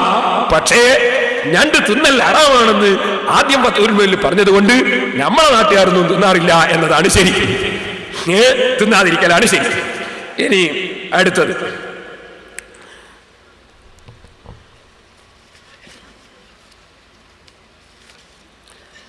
ഒരു മുസ്ലിമായ മനുഷ്യൻ എനിക്ക് നിർബന്ധമുള്ള ഷഹാദത്ത് ഞാൻ ചൊല്ലുന്നു എന്ന് കരുതി ചൊല്ലൽ നിർബന്ധമുണ്ടോ?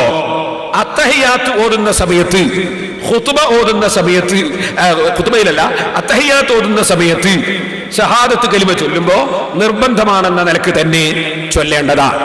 അല്ലാതെ ഒരു മുസ്ലിമായ മനുഷ്യൻ മുസ്ലിമാകാൻ വേണ്ടി പ്രത്യേകം ഷഹാദത്ത് കലിമ ചൊല്ലേണ്ടതില്ല. ബാപ്പയും ഉമ്മയും മുസ്ലിമായ ഒരാൾ മുസ്ലിമായ ഇരിക്കെ അതിൽ ജനിച്ച മക്കൾ ഷഹാദത്ത് കലിമ ചൊല്ലി ഇസ്ലാമിലേക്ക് കടക്കേണ്ട ആവശ്യം ഇല്ല. അവരത് അംഗീകരിക്കുന്നവർ ആയി തീർന്നാലും നിർബന്ധമുള്ള നിസ്കാരത്തിൽ ചൊല്ലിയാലും മതി. 17, ഉളുഹിയ്യത്തിന്റെ മാംസം അമുസ്ലിം സുഹൃത്തുക്കൾക്ക് കൊടുക്കൽ അനുവദനീയമാകുമോ? പാചകം ചെയ്തതിന് ശേഷവും മുമ്പും വിധി ഒരുപോലെയാണോ? പാചകം ചെയ്താലും അതിന് മുമ്പും ശേഷവും വിധി ഒരുപോലെയാണ്. സക്കാത്ത് അതുപോലെ ഉളുഹിയ്യത്തിന്റെ മാംസം അതൊക്കെ പ്രത്യേക കർമ്മവുമായി ബന്ധപ്പെട്ട മാംസമാണ്. അതിന് പ്രത്യേക നിയമങ്ങളാണ്. അത് ഇസ്ലാമിൽ എന്നല്ല ഏത് മതത്തിലും അങ്ങനെ ചില നിയമങ്ങൾ ഉണ്ട്. ഇപ്പൊ നിങ്ങൾക്ക് കാണാം, നമ്മുടെ ഹിന്ദുമത സഹോദരന്മാര് പലരും ഈ അയ്യപ്പന്മാരായി സ്വാമികളായി അവർ അയ്യപ്പ മഠത്തിലേക്ക് പോകുന്നു. അവര് എന്താണ് അവർ പോകുന്ന സ്ഥലത്തിന്റെ പേര്? ശബരിമലക്ക് പോകുന്നു. ശബരിമലക്ക് പോകുന്നു. ആ പോകുന്ന ആളുകൾ സാധാരണ നമ്മളെ വീട്ടിൽ നിന്നും നമ്മളെ പീടിയിൽ നിന്നൊക്കെ ചായ കുടിക്കുന്നവരാണ്. പക്ഷെ ഈ കറുത്ത തുണി കൊടുത്ത് മാല ഇട്ട് കഴിഞ്ഞാൽ പിന്നെ അവര് നമ്മളെ പീടിയൊന്നും നമ്മളെ പുരയൊന്നും ചായ കുടിക്കുന്നില്ല, ഭക്ഷണം കഴിക്കുന്നില്ല. അത് അവര് വർഗീയവാദികളായതുകൊണ്ടല്ല, അവരുടെ മതത്തിന്റെ ഒരു നിയമമാണ്. ഒരു പ്രത്യേക സമയത്ത് പ്രത്യേക നിയമം. ഇതുപോലെ നമ്മൾ തന്നെ ഹജ്ജിന് പോകുന്ന സമയത്ത് തലയെക്കെട്ട് കെട്ടുന്നില്ല. തലയെക്കെട്ട് സുന്നത്താൻ ഒരാർക്കും ഹജ്ജിന് പോകുമ്പോ ഇറാൻ കെട്ടിക്കുമ്പോൾ തലയെക്കെട്ടില്ല അല്ലേ? അതെന്താണ്? തലയെക്കെട്ടിനോട് കുഴപ്പമുണ്ടായില്ല. അപ്പോഴുടെ നിയമം ഒന്ന് വേറെയാണ്. അങ്ങനെ നിയമങ്ങൾക്ക് ഓരോ സന്ദർഭങ്ങളിലും വ്യത്യാസങ്ങൾ വരും. അതുപോലെ പല മാംസത്തിനും പല നിയമമാണ്. ഇവിടെ നമ്മൾ പറഞ്ഞല്ലോ, ഒരു പൊതി മാത്രമേ ഹൽക്കന്റെ ഭക്ഷണം വാങ്ങാവൂ. അത് ഇവിടുത്തെ നിയമമാണ്. നാളെ 2 പൊതി വാങ്ങുന്നതിന് ഒരു വിരോധമില്ല. അതെന്താണ്? ഇവിടെ അത് തികയണം എന്നതുകൊണ്ടാണ്. ഇങ്ങനെ തുടങ്ങി ഈ പെരുന്നാളിന്റെ അന്ന് അറുക്കുന്ന മാംസം, അതുപോലെ പെരുന്നാളിന്റെ അന്ന് കൊടുക്കുന്ന ഫിത്ർ സക്കാത്ത്, അതുപോലെ മുസ്ലിമീങ്ങളുടെ സ്വത്തിന്റെ സക്കാത്ത്, അതിനൊക്കെ പ്രത്യേകം നിയമങ്ങൾ ഉണ്ട്. ആ നിയമം പാലിച്ചുകൊണ്ട് അത് ചെയ്യുന്നത് വർഗീയതയല്ല, നിയമം പാലിക്കലാണ്. ഇത് ആദ്യമായി നിങ്ങൾ മനസ്സിലാക്കുക. നിങ്ങൾ നോക്കൂ, ബഹുമാനപ്പെട്ട സയ്യിദ് അലി ബാഫഖി തങ്ങൾ, നമ്മൾ ബഹുമാനപ്പെട്ടവരെ കൈപിടിച്ച് ചുംബിക്കുന്നു. തങ്ങളായതുകൊണ്ടാണ്, ആലിമായതുകൊണ്ടാണ് അത്ര ബഹുമാനിക്കുന്നു തങ്ങളെ. പക്ഷേ ഇവിടെയുള്ള ഒരു മുതലാളി അദ്ദേഹത്തിന്റെ സക്കാത്തിന്റെ പൈസ ഇവിടെയുള്ള സാധുക്കളായ മൗലവിമാർക്കെല്ലാം കൊടുത്ത് തങ്ങളെടുത്തെത്തുമ്പോ തങ്ങൾക്ക് തരൂല എന്ന് പറയും. കൊടുക്കുകയില്ല, വാങ്ങുകയില്ല. എന്താ കാരണം? കാരണം തങ്ങന്മാർക്ക് സക്കാത്ത് കൊടുക്കാൻ പാടില്ല എന്നാണ്. തങ്ങന്മാരോട് ഇത്ര വലിയ വർഗീയത നമുക്ക്? അത് വർഗീയതയല്ല, വെറുപ്പല്ല, പിന്നെ അത് നിയമമാണ്. തങ്ങന്മാർക്ക് സക്കാത്ത് കൊടുത്തുകൂടാ. പിന്നെ തങ്ങന്മാർക്ക് വേറൊരു വകുപ്പും ജീവിക്കാനില്ലാത്ത സമയം വന്നാൽ, അത്ര വളരെ പട്ടിണിയായി പോകുന്നു കണ്ടാൽ അവർക്ക് കൊടുക്കാമെന്ന അഭിപ്രായങ്ങളൊക്കെ അനുസരിച്ച് ചിലപ്പോൾ കൊടുക്കാറൊക്കെ ഉണ്ട്. അത് വേറെ മസല. അപ്പൊ ഞാൻ പറഞ്ഞു വരുന്നത്, ഒക്കെ മസലകൾ പല നിയമങ്ങളും ഉണ്ട്, പല നിലക്കുമുണ്ട്. അതൊക്കെ ഇപ്പൊ ഒരു ദിവസം പറയാൻ കഴിയില്ല. അപ്പൊ തങ്ങന്മാരോട് വർഗീയത ഉള്ളത് കൊണ്ടല്ല, നമ്മൾ ഏറ്റവും ബഹുമാനിക്കുന്ന കക്ഷികളാണ് തങ്ങന്മാര്. പക്ഷെ നമ്മൾ സക്കാത്ത് കൊടുക്കുന്നില്ല. ഇതുപോലെ സക്കാത്തിന്റെ നിയമം ഒന്ന് വേറെയാണ്, ഉദ്ഹിയ്യത്തിന്റെ നിയമം ഒന്ന് വേറെയാണ്.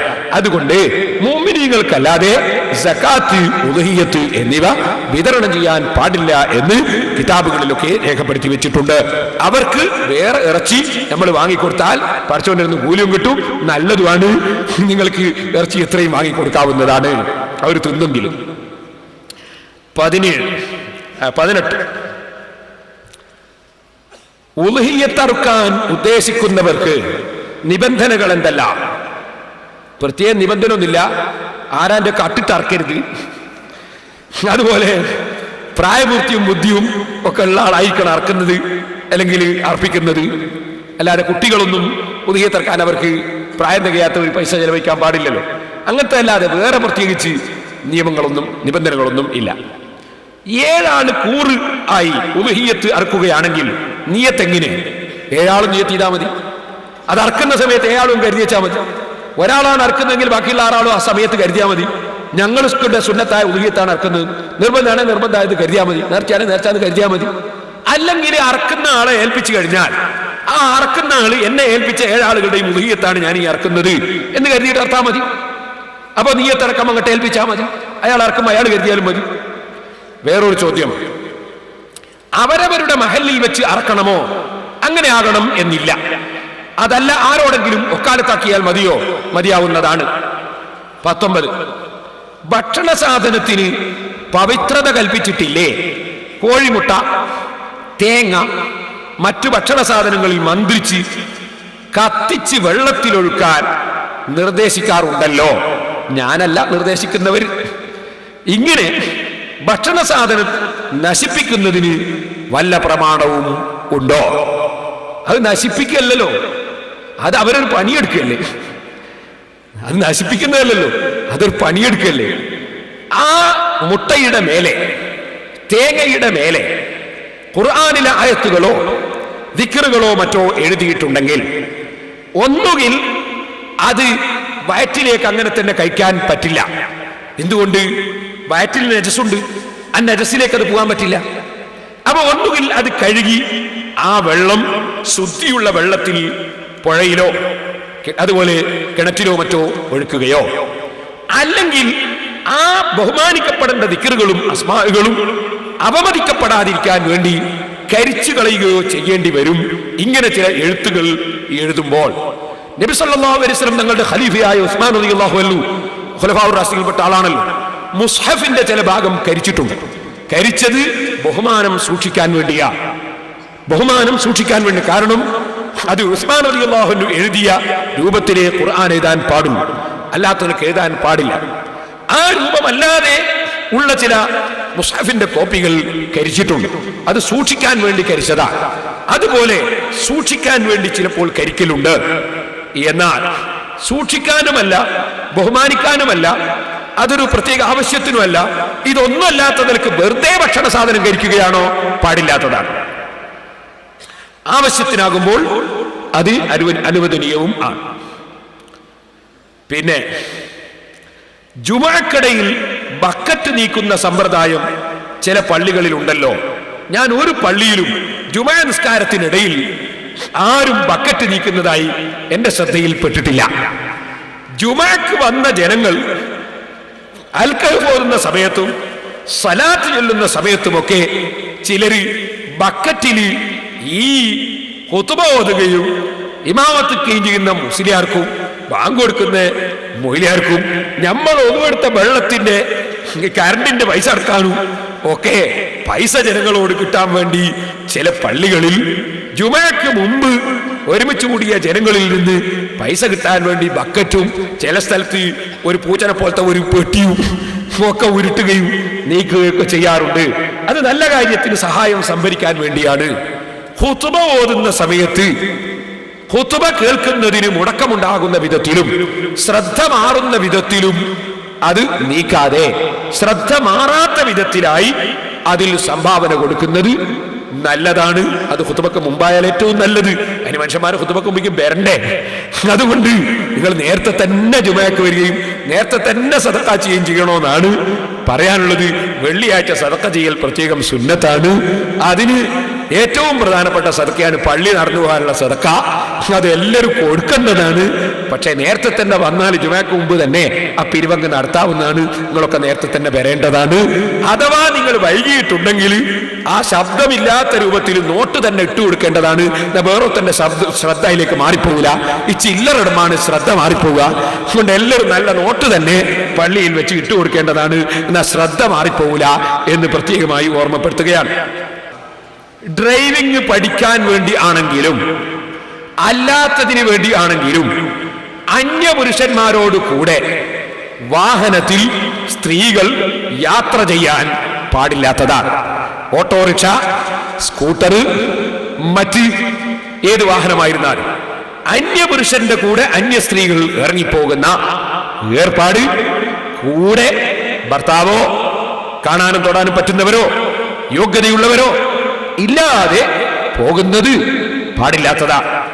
ഒരു സ്ത്രീയെ ഭർത്താവ് തന്നെ ആരും കാണാതെ മറ്റൊരാൾക്കും കാണാനുള്ള വകുപ്പുണ്ടാക്കാതെ ഡ്രൈവിംഗ് പഠിപ്പിക്കുകയാണെങ്കിൽ, അല്ലെങ്കിൽ കാണാനും തൊടാനും പറ്റുന്നവർ ഡ്രൈവിംഗ് പഠിപ്പിക്കുകയാണെങ്കിൽ, ഡ്രൈവിംഗ് പഠിക്കുന്നു എന്ന നിലക്ക് അതൊരു തെറ്റല്ല.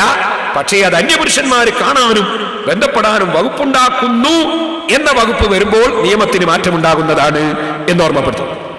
22, വുളൂഇൽ 3 പ്രാവശ്യം ചെയ്തിട്ട് എല്ലാ ഭാഗവും വെള്ളമൊലിച്ചാൽ മതിയാവുമോ? മതിയാവും. പക്ഷേ 1ാമത്തെ പ്രാവശ്യം പൂർത്തിയാകൽ എല്ലാ സ്ഥലത്തും വെള്ളമെത്തുമ്പോഴാണ്. അപ്പൊ 2ഉം 3ന്റെയും കൂലി കിട്ടണമെങ്കിൽ എല്ലാ സ്ഥലത്തും വെള്ളം ചേർന്നതിന് ശേഷം വീണ്ടും 2ഉം 3ഉമായി കഴുകേണ്ടതാണ്.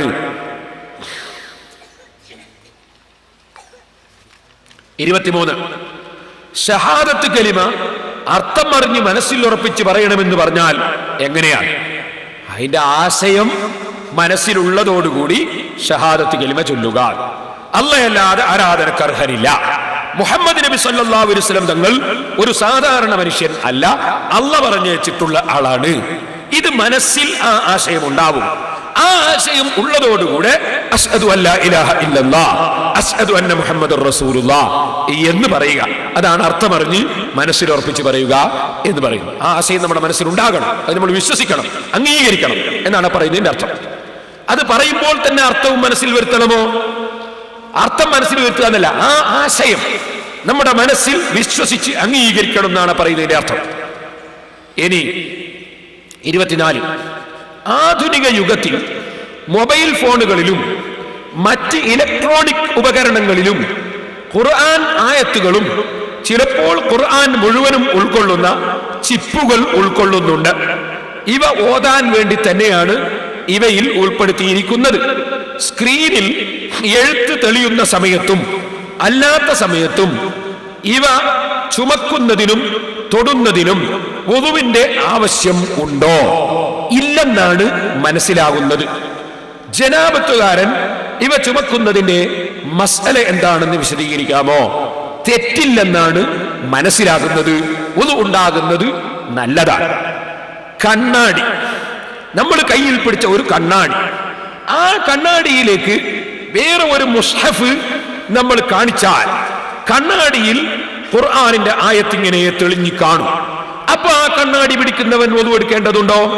ജനാബത്തുകാരൻ ആ കണ്ണാടി പിടിക്കാമോ? അപ്പോൾ ജനാബത്തുകാരൻ ആ കണ്ണാടി പിടിക്കാം, ജനാബത്തുകാരന് ആ കണ്ണാടി തൊടാം, വുളുവില്ലാത്തവന് തൊടാം. എന്താണ്? ഇതിൽ എഴുതിയിട്ടില്ല, എഴുത്തതിലില്ല, മറ്റൊരെഴുത്ത് ഇതിൽ പ്രതിഫലിക്കുകയാ. ഇതുപോലെയാണ് സ്ക്രീനിൽ പതിക്കുന്നത് എന്നാണ് മനസ്സിലാക്കാൻ സാധിക്കുന്നത്. അതുകൊണ്ടാണ് ഞാൻ എനിക്ക് മനസ്സിലാകുന്ന കാര്യം പറഞ്ഞിട്ടുള്ളത്. 25, ഖുർആനിലെ അബസവത്തവല്ല എന്ന സൂറത്തിൽ നബി സല്ലല്ലാഹു അലൈഹി വസല്ലമയെ ഒരു അന്ധനായ സഹാബി വന്ന് വിളിച്ചപ്പോൾ തിരിഞ്ഞു നോക്കിയിട്ടില്ല. ഇതിന്റെ കാരണം എന്താ? നബി സല്ലല്ലാഹു അലൈഹി വസല്ലമ തങ്ങൾ അന്ധനല്ലാത്തവർ വിളിച്ചാലും ആര് വിളിച്ചാലും തിരിഞ്ഞും മറിഞ്ഞും ഇങ്ങനെ നോക്കലല്ല. നബി സല്ലല്ലാഹു അലൈഹി വസല്ലമ തങ്ങളെ ഇബ്നു ഉമ്മി മക്തൂം റളിയല്ലാഹു അൻഹു എന്ന സഹാബി നബി സല്ലല്ലാഹു അലൈഹി വസല്ലമ തങ്ങളെ വന്ന് വിളിച്ചു. അങ്ങനെ വിളിച്ചപ്പോൾ നബി സല്ലല്ലാഹു അലൈഹി വസല്ലമ തങ്ങൾ ഒരു വെറുതെ ഇരിക്കുന്ന സമയമായിരുന്നില്ല അത്, മറിച്ച് ഇസ്ലാമിലേക്ക് ജനങ്ങൾ വരണമെന്ന അങ്ങേയറ്റത്തെ ഉത്കടമായ ആഗ്രഹമുള്ള മുഹമ്മദുർ റസൂലുള്ളാഹി സല്ലല്ലാഹു അലൈഹി വസല്ലം അവിടെയുള്ള പ്രഗത്ഭരായ മുശ്രിക്കീങ്ങളെ ഇസ്ലാമിലേക്ക് ക്ഷണിച്ചുകൊണ്ട് സംസാരിച്ചു കൊണ്ടിരിക്കുന്ന സമയത്താണ് ഇബ്നു ഉമ്മി മക്തൂം റളിയല്ലാഹു അൻഹു വന്ന് നബിയെ വിളിച്ചത്. വാസ്തവത്തിൽ നേതാവായ നബി സല്ലല്ലാഹു അലൈഹി വസല്ലം അത്ര പ്രധാനപ്പെട്ട ഒരു കാര്യത്തിൽ ലയിച്ചിരിക്കുമ്പോൾ അനുയായികൾ വന്ന് വിളിക്കാൻ പാടില്ല. വിളിച്ചത് അദബുകേടാണ്. ഇബ്നു ഉമ്മി മക്തൂം റളിയല്ലാഹു അൻഹു വിളിക്കാൻ പാടില്ലായിരുന്നു, വിളിച്ചത് തെറ്റാണ്. പക്ഷേ ഇബ്നു ഉമ്മി മക്തൂം ആയതുകൊണ്ട് തെറ്റല്ല. അതെന്താ കാരണം? മൂപ്പർക്ക് കണ്ണിന് കാഴ്ചയില്ല, അതുകൊണ്ട് ഇവിടെ എന്താ നടക്കുന്നതെന്ന് മൂപ്പര് അറിയില്ല. നബി സല്ലല്ലാഹു അലൈഹി വസല്ലമ പ്രഗത്ഭരായ ആളുകളെ ഇസ്ലാമിലേക്ക് ക്ഷണിക്കുന്ന ഏർപ്പാടിലാണ് ഉള്ളത്. ഒരുപാട് പ്രഗത്ഭന്മാർ മുന്നിലിരിക്കുന്നുണ്ട് എന്നത് കണ്ണിന് കാഴ്ചയില്ലാത്തത് കൊണ്ട് മഹാനവർകൾ കണ്ടിട്ടുണ്ടായിരുന്നില്ല. അതുകൊണ്ട് നബി ഇത്രയും വലിയ കാര്യത്തിലാണെന്ന് അറിയാതെയാണ് ഇബ്നു ഉമ്മി മക്തൂം റളിയല്ലാഹു അൻഹു വിളിച്ചിട്ടുള്ളത്. അതിനാൽ മഹാനവറുകൾ കുറ്റക്കാരനല്ല. നബി സല്ലല്ലാഹു അലൈഹി വസല്ലമ തങ്ങൾ ഈ കക്ഷികൾ ഇസ്ലാമിലേക്ക് വരണം എന്ന ഉത്കടമായ ആഗ്രഹമുള്ളത് കൊണ്ട് അവരോട് സംസാരിച്ചു കൊണ്ടിരിക്കുമ്പോൾ ഇദ്ദേഹത്തിന്റെ വിളിക്കുത്തരം ചെയ്തെന്ന് പോയാൽ ഇവർ ഇസ്ലാമിലേക്ക് വരുന്ന വഴി അടഞ്ഞു പോകുമോ, അവർക്ക് വരാനുള്ള ചാൻസ് നഷ്ടപ്പെട്ടു പോകുമോ എന്ന ഇസ്ലാമിൽ ഉമ്മത്ത് വർദ്ധിക്കണം, അല്ലാഹുവിൽ വിശ്വസിക്കുന്നവർ കൂടുതൽ വേണം, എന്റെ ബാധ്യത പൂർണ്ണമായി ഞാൻ നിറവേറ്റിയ ആളായിരിക്കണം, പടച്ചവന്റെ അടുക്കൽ ഞാൻ ബാധ്യത നിറവേറ്റാത്തവനായിക്കൂടാ എന്ന ചിന്ത അവിടുത്തെ മനസ്സിലുള്ളത് കൊണ്ട് അവർ ഇസ്ലാമിലേക്ക് വരട്ടെ എന്ന നിലക്ക് അതിന് പ്രസക്തി നൽകി. പക്ഷേ ഇബ്നു ഉമ്മി മക്തൂം റളിയല്ലാഹു അൻഹു കണ്ണിന് കാഴ്ചയില്ലാത്ത ആളും പാവപ്പെട്ട വ്യക്തിയുമായതുകൊണ്ട് മഹാനവരുടെ മനസ്സിൽ പ്രഗത്ഭന്മാരുമായി സംസാരിക്കുമ്പോ സാധുവായ ഞാൻ വിളിച്ചിട്ട് എന്റെ നേതാവ് ഇങ്ങോട്ട് നോക്കിയില്ലേ എന്ന ഒരു മനക്ലേശം ഉണ്ടാകാൻ പാടില്ലല്ലോ. അതിന്റെ പുറമെ അന്ത്യനാൾ വരെ ജീവിക്കുന്ന പണ്ഡിതന്മാരും അന്ത്യനാൾ വരെ ജീവിക്കുന്ന ദീനീ പ്രവർത്തകന്മാരും മുതലാളിമാർക്ക് പ്രസക്തി നൽകി പാവപ്പെട്ടവരെ അവഗണിക്കുന്ന ഒരു പ്രവർത്തനം ഇവിടെ നടക്കാൻ പാടില്ലല്ലോ. അതുകൊണ്ട് ബഹുമാനപ്പെട്ട പരിശുദ്ധ ഖുർആനിൽ നബി സല്ലല്ലാഹു അലൈഹി വസല്ലം തങ്ങളുടെ മദ്ഹായി അല്ലാഹുവിന്റെ റസൂലിന്റെ മഹത്വമായി നബി സല്ലല്ലാഹു അലൈഹി വസല്ലം അത്രയും ദീനിലേക്ക് ആളുവരണമെന്ന ആഗ്രഹമുള്ള വ്യക്തിയായിരുന്നു എന്നത് പഠിപ്പിക്കാനും അതേ സമയത്ത് പാവപ്പെട്ടവരും കണ്ണിന് കാഴ്ചയില്ലാത്ത ദുർബലന്മാരും അതുപോലെയുള്ള ആളുകളാകുമ്പോൾ അവരെ ഒന്ന് പ്രത്യേകം പരിഗണിക്കേണ്ടതുണ്ട്, അവരെ നമുക്ക് മനക്ലേശമുണ്ടാകരുത് എന്നത് ലോകത്തെ പഠിപ്പിക്കാനും വേണ്ടി അബസവത്തവല്ല എന്ന സൂറത്തും ആയത്തും അവതരിപ്പിച്ചതാണ്. അതിൽ നബിയെ ആക്ഷേപിക്കൽ ഇല്ല, നബിയെ അവഗണിക്കൽ ഇല്ല, അതേസമയത്ത് ഇബ്നു മക്തൂം റളിയല്ലാഹു അൻഹുവിനെ കുറ്റം പറയലും ഇല്ല, മറിച്ച് സാധുക്കളെ പരിഗണിക്കണം എന്ന അറിയിപ്പുണ്ട്. അതുപോലെ തന്നെ ദീനീ പ്രവർത്തനരംഗത്ത് എല്ലാവരും നന്നാകണമെന്ന് ആഗ്രഹമുള്ള ആളായിരുന്നു നബി സല്ലല്ലാഹു അലൈഹി വസല്ലം എന്ന അറിയിപ്പും അതിലുണ്ട്. ഉമർ ഇബ്നുൽ ഖത്താബ് റളിയല്ലാഹുവിന്റെ കാലത്ത് ഇതിന് നബിയെ ആക്ഷേപിക്കുന്ന ഒരു വാചകമുണ്ട് എന്ന ഒരു തോന്നലുള്ള ഒരു മുനാഫിഖ്, ഒരു കപട വിശ്വാസി നിസ്കാരത്തിൽ ഇമാമത്ത് നിൽക്കുമ്പോഴൊക്കെ ഈ സൂറത്ത് ഓതുന്നു. എന്താ അതിന് നബിയെ ഒരു ആക്ഷേപിക്കലുണ്ട് എന്നൊരു തോന്നൽ അവന്റെ മനസ്സിലുണ്ടായിരുന്നു. അതിന്റെ പേരിൽ അവൻ ഈ സൂറത്ത് ഓതിയപ്പോ ഉമർ റളിയല്ലാഹു അൻഹു അവരെ ഈ ഭൂമിലോകത്ത് ജീവിക്കാൻ തന്നെ അനുവദിക്കരുത് എന്ന് വിധിച്ചതായി ചരിത്രത്തിൽ കാണുന്നുണ്ട്. ആ ഖുർആനിൽ ആയത്തിൽ നബിയെ ആക്ഷേപിക്കലൊന്നും വന്നിട്ടില്ല. ഈ രണ്ട് സാഹചര്യങ്ങളെയും പരിഗണിച്ചുകൊണ്ട് റഹ്മാനും റഹീമുമായ അല്ലാഹു സാധുക്കളെ മനസ്സിന് വിഷമം ഉണ്ടാകരുത്, അതേസമയത്ത് നബി സല്ലല്ലാഹു അലൈഹി വസല്ലം തങ്ങൾ ദീനീ പ്രബോധന രംഗത്ത് ഒരു വീഴ്ചയും വരുത്തിയിട്ടില്ലെന്ന് വരികയും വേണം എന്ന നിലക്ക് പഠിപ്പിച്ചിട്ടുള്ള സൂറത്താണ്, ആയത്താണ് അബസവത്തവല്ല അൻജാഅഹുൽ അഅ്മാ എന്ന ആയത്ത്. 26 പെരുന്നാൾ സുദിനത്തിൽ സിയാറത്തിന് പോകാതെ സ്കൂളിൽ നിന്ന് ടൂർ പോകൽ ഹറാമാണോ? എവിടുന്ന് ടൂർ പോവുകയാണെങ്കിലും ഹലാലായ സംഗതിക്ക് വേണ്ടി പോകുകയാണെങ്കിൽ ഹറാമില്ല. നിസ്കാരം കളാക്കരുത്, മറ്റു തെറ്റുകളൊന്നും ചെയ്യുകയും ചെയ്യരുത്. അല്ലാത്ത നിലക്ക് പോയാൽ ഹറാമില്ല. 27 വെള്ളിയാഴ്ച അറഫ വന്നാൽ 29 ചോദ്യമുള്ളൂ, 2 ചോദ്യം കൂടിയേ ഉള്ളൂ. വെള്ളിയാഴ്ച അറഫ വന്നാൽ ആ ഹജ്ജിന് വല്ല പ്രത്യേകതയും ഉണ്ടോ? ഉണ്ട്. ഹജ്ജുൽ അക്ബർ എന്ന് പറയുന്നതിന് വല്ല തെളിവും ഉണ്ടോ? പണ്ഡിതന്മാർ ബഹുമാനപ്പെട്ട ഇബ്നു ഹജറുൽ ഹൈതമി റളിയല്ലാഹു അൻഹു അവിടുത്തെ ഹാസിയത്തുൽ ഇലാഹി രേഖപ്പെടുത്തിയിട്ടുണ്ട്. വമിൻ മസായാഹു ഐളൻ ഖൗലുഹു സല്ലല്ലാഹു അലൈഹി വസല്ലം അഫ്ളലുൽ അയ്യാമി യൗമു അറഫ ഫഇൻ വാഫഖ الوقوف يوم جمعة فهو أفضل من 70 حجة في غير يوم الجمعة. വെള്ളിയാഴ്ച ദിവസം അറഫയായാൽ അതിന് കൂടുതൽ ബഹുമാനം ഉണ്ട്, അത് 70 ഹജ്ജിന്റെ ബഹുമാനം ഉണ്ടെന്ന് വരെ റിപ്പോർട്ടുകൾ വന്നിട്ടുണ്ട് എന്ന് ബഹുമാനപ്പെട്ട ഇമാം ഇബ്നു ഹജറുൽ ഹൈതമി റഹിമഹുല്ലാ ഹാസിയത്തുൽ ഇലാഹിന്റെ 149, 150 പേജുകളിൽ രേഖപ്പെടുത്തിയിട്ടുണ്ട്. ശർവാനിയുടെ 4-ാം വാള്യം 108-ാമത്തെ പേജിലും അത് രേഖപ്പെടുത്തിയിട്ടുണ്ട്. ഇമാം റസീദ് റളിയല്ലാഹു അൻഹു റിപ്പോർട്ട് ചെയ്ത ഒരു റിപ്പോർട്ട് അതിനുപോൽബലകമായി ഇആനത്തിന്റെ 2/288 രേഖപ്പെടുത്തിയിട്ടുണ്ട്. മുഗ്നിയുടെ 1-ാം വാല്യം 497-ാമത്തെ പേജിലും ആ ദിവസത്തിന് പ്രത്യേകമായ മഹത്വമുണ്ടെന്ന് രേഖപ്പെടുത്തിയിട്ടുണ്ട്. എന്നാൽ ഈ പറഞ്ഞ ഹജ്ജുൽ അക്ബർ എന്ന പേര്, ഹജ്ജുൽ അക്ബർ എന്ന പേര് പറയുന്നത് എന്തിനാണ് എന്നതിനെ കുറിച്ച് വലിയ ചർച്ച പണ്ഡിതന്മാർക്കിടയിലുണ്ട്. പെരുന്നാൾ ദിവസത്തിനാണ് ഹജ്ജുൽ അക്ബർ എന്ന് പറഞ്ഞവരുണ്ട്. അതുപോലെ യൗമുൽ ഹജ്ജുൽ അക്ബർ എന്ന് നബി സല്ലല്ലാഹു അലൈഹി വസല്ലം പറഞ്ഞത് പെരുന്നാളിനെ കുറിച്ചാണെന്ന് പറഞ്ഞവരുണ്ട്. അറഫ ദിവസത്തെ കുറിച്ചാണെന്ന് പറഞ്ഞവരുണ്ട്. അത് നബിയുടെ കാലത്തുള്ള ആ ഒരു ദിവസത്തിന് മാത്രമുള്ള പ്രത്യേകതയായിരുന്നു, അതെല്ലാ കാലത്തും ഇല്ല എന്ന് പറഞ്ഞവരും ഉണ്ട്, അല്ല ഉണ്ടെന്ന് പറഞ്ഞവരും ഉണ്ട്. പണ്ഡിതന്മാർക്കിടയിൽ വലിയ ചർച്ചയായിട്ടുണ്ട്. ഹജ്ജുൽ അക്ബർ എന്ന് പേര് പറയാനുള്ള കാരണം ഉംറ ഹജ്ജുൽ അസ്ഗർ ആയതുകൊണ്ടാണെന്ന് പറഞ്ഞവരുണ്ട്, അല്ല വെള്ളിയാഴ്ച അറഫ ആയതുകൊണ്ടാണെന്ന് പറഞ്ഞവരുണ്ട്. അങ്ങനെ ഒരുപാട് അഭിപ്രായങ്ങൾ പണ്ഡിതന്മാർക്കിടയിൽ ആ വിഷയത്തിലുണ്ട്. അതൊരു തർക്ക വിഷയമായി എടുക്കേണ്ടതില്ല. ബഹുമാനപ്പെട്ട ഹാസിയത്തു ശിഹാബ് ബൈളാവിയുടെ ഹാസിയിൽ അമ്മാ തസ്മിയത്തുൽ ഹജ്ജിൽ മുവാഫഖ യൗമ അറഫ ഫീഹി ലിയൗമിൽ ജുമുഅത്തി ബിൽ അക്ബരി ഫലം യദ്കുറുഹു, വെള്ളിയാഴ്ച ദിവസം അറഫയായാൽ അതിന് ഹജ്ജുൽ അക്ബർ എന്ന പേര് പണ്ഡിതന്മാര് പലരും പ്രത്യേകം പറഞ്ഞിട്ടില്ല. വൈകാന സവാബുഹു സിയാദത്തൻ അലാ ഗൈരിഹി, അതിന് കൂടുതൽ പ്രതിഫലം കിട്ടുന്നുണ്ടെങ്കിലും കമാ നഖലഹു സുയൂത്തി, ഇമാം സുയൂത്തി ഉദ്ധരിച്ചതുപോലെ ഫീ ബഅദി റസായിലിഹി, മഹാനവറുകളുടെ ചില റിസാലകളിൽ എന്ന് പറഞ്ഞതിന് ശേഷം വഖാല ബഅദു ഉലമാഇൽ അസ്രി ഫിൽ ഹജ്ജിൽ അക്ബരി അഖ്വാലുൻ അഹദുഹാ അന്നഹു കാന യൗമു അറഫത യൗമ ജുമുഅ, അതെ ഈ കാലഘട്ടത്തിലുള്ള ചില പണ്ഡിതന്മാർ ഹജ്ജുൽ അക്ബർ എന്ന് പറഞ്ഞാൽ അത് അറഫ വെള്ളിയാഴ്ചയായാലാണെന്ന് പറഞ്ഞ ചില പണ്ഡിതന്മാർ ഉണ്ട് എന്നും ഹാസിയത്ത് ശിഹാബിൽ പറഞ്ഞിട്ടുണ്ട്. അതുകൊണ്ട് പണ്ഡിതന്മാർക്കിടയിൽ ചർച്ചയുള്ള ഒരു വിഷയമാണ്, അതൊരു വിവാദ വിഷയമാക്കി എടുക്കേണ്ടതില്ല എന്നും ഈ സമയത്ത് ഓർമ്മപ്പെടുത്തുകയാണ്. അടുത്ത ചോദ്യം,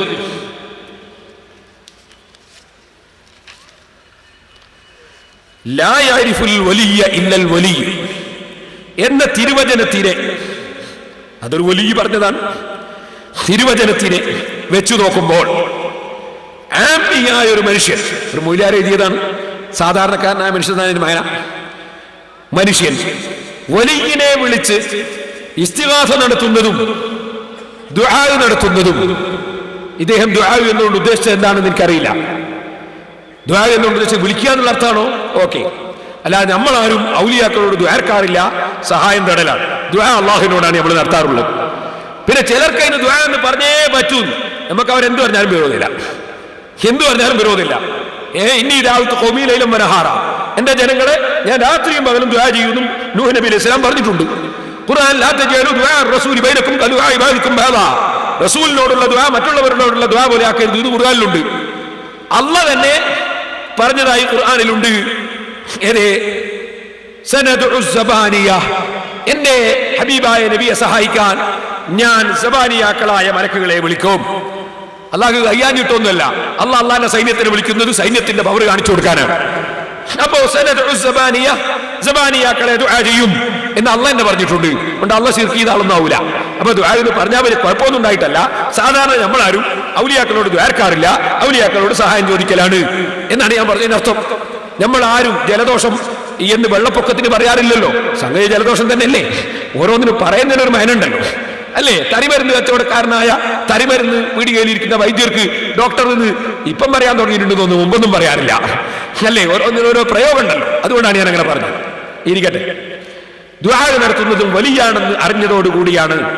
മുഹീദ്ദീൻ ശൈഖ് വലിയാണെന്ന് ഒരു സാധാരണക്കാരന് എങ്ങനെ മനസ്സിലായി? അയാളെ ചോദ്യമാണ്. ഒന്നുകൂടി കേട്ടോളി. അത് പണ്ഡിതരിലൂടെ മനസ്സിലായതാണെങ്കിൽ പിന്നെ പണ്ഡിതൻ വലിയാവണം. അങ്ങനെയെങ്കിൽ പണ്ഡിതൻ വലിയാണെന്ന് സാധാരണക്കാരൻ എങ്ങനെ മനസ്സിലായി? ഞാൻ അയാളോട് മറുപടി പറയുമ്പോ ഒരു ചോദ്യത്തിലൂടെയാണ് മറുപടി പറയും. അങ്ങനെ ഉണ്ടല്ലോ, ഖുർആനിലുണ്ടല്ലോ ചോദ്യത്തിലൂടെ മറുപടി പറയുന്നത്. ഞാൻ ചോദിക്കുന്നു, നമ്മൾ മയ്യത്ത് നിസ്കരിക്കുന്നില്ലേ, നമ്മൾ സലാം പറയുന്നില്ലേ ഇല്ലേ? അങ്ങനെ നമുക്കെങ്ങനെ മനസ്സിലായി അയാൾ മുഅ്മിനാണ്? മയ്യത്ത് നിസ്കരിക്കേണ്ടത് ഈമാനുള്ളവർക്കല്ലേ? ഈമാൻ എന്ന് പറഞ്ഞ മനസ്സിലുള്ള സംഗതിയല്ലേ? കുപ്പിയകത്തുള്ള വസ്തുവിനെ പോലെ കാണും ഞാൻ നിങ്ങളെ കൽബകമെന്നോവർ, നമ്മളുണ്ടോ അങ്ങനെ കാണുന്നു? ഹീബിൻ ശേഖോറ്റോ കാണുക എന്നല്ലാതെ.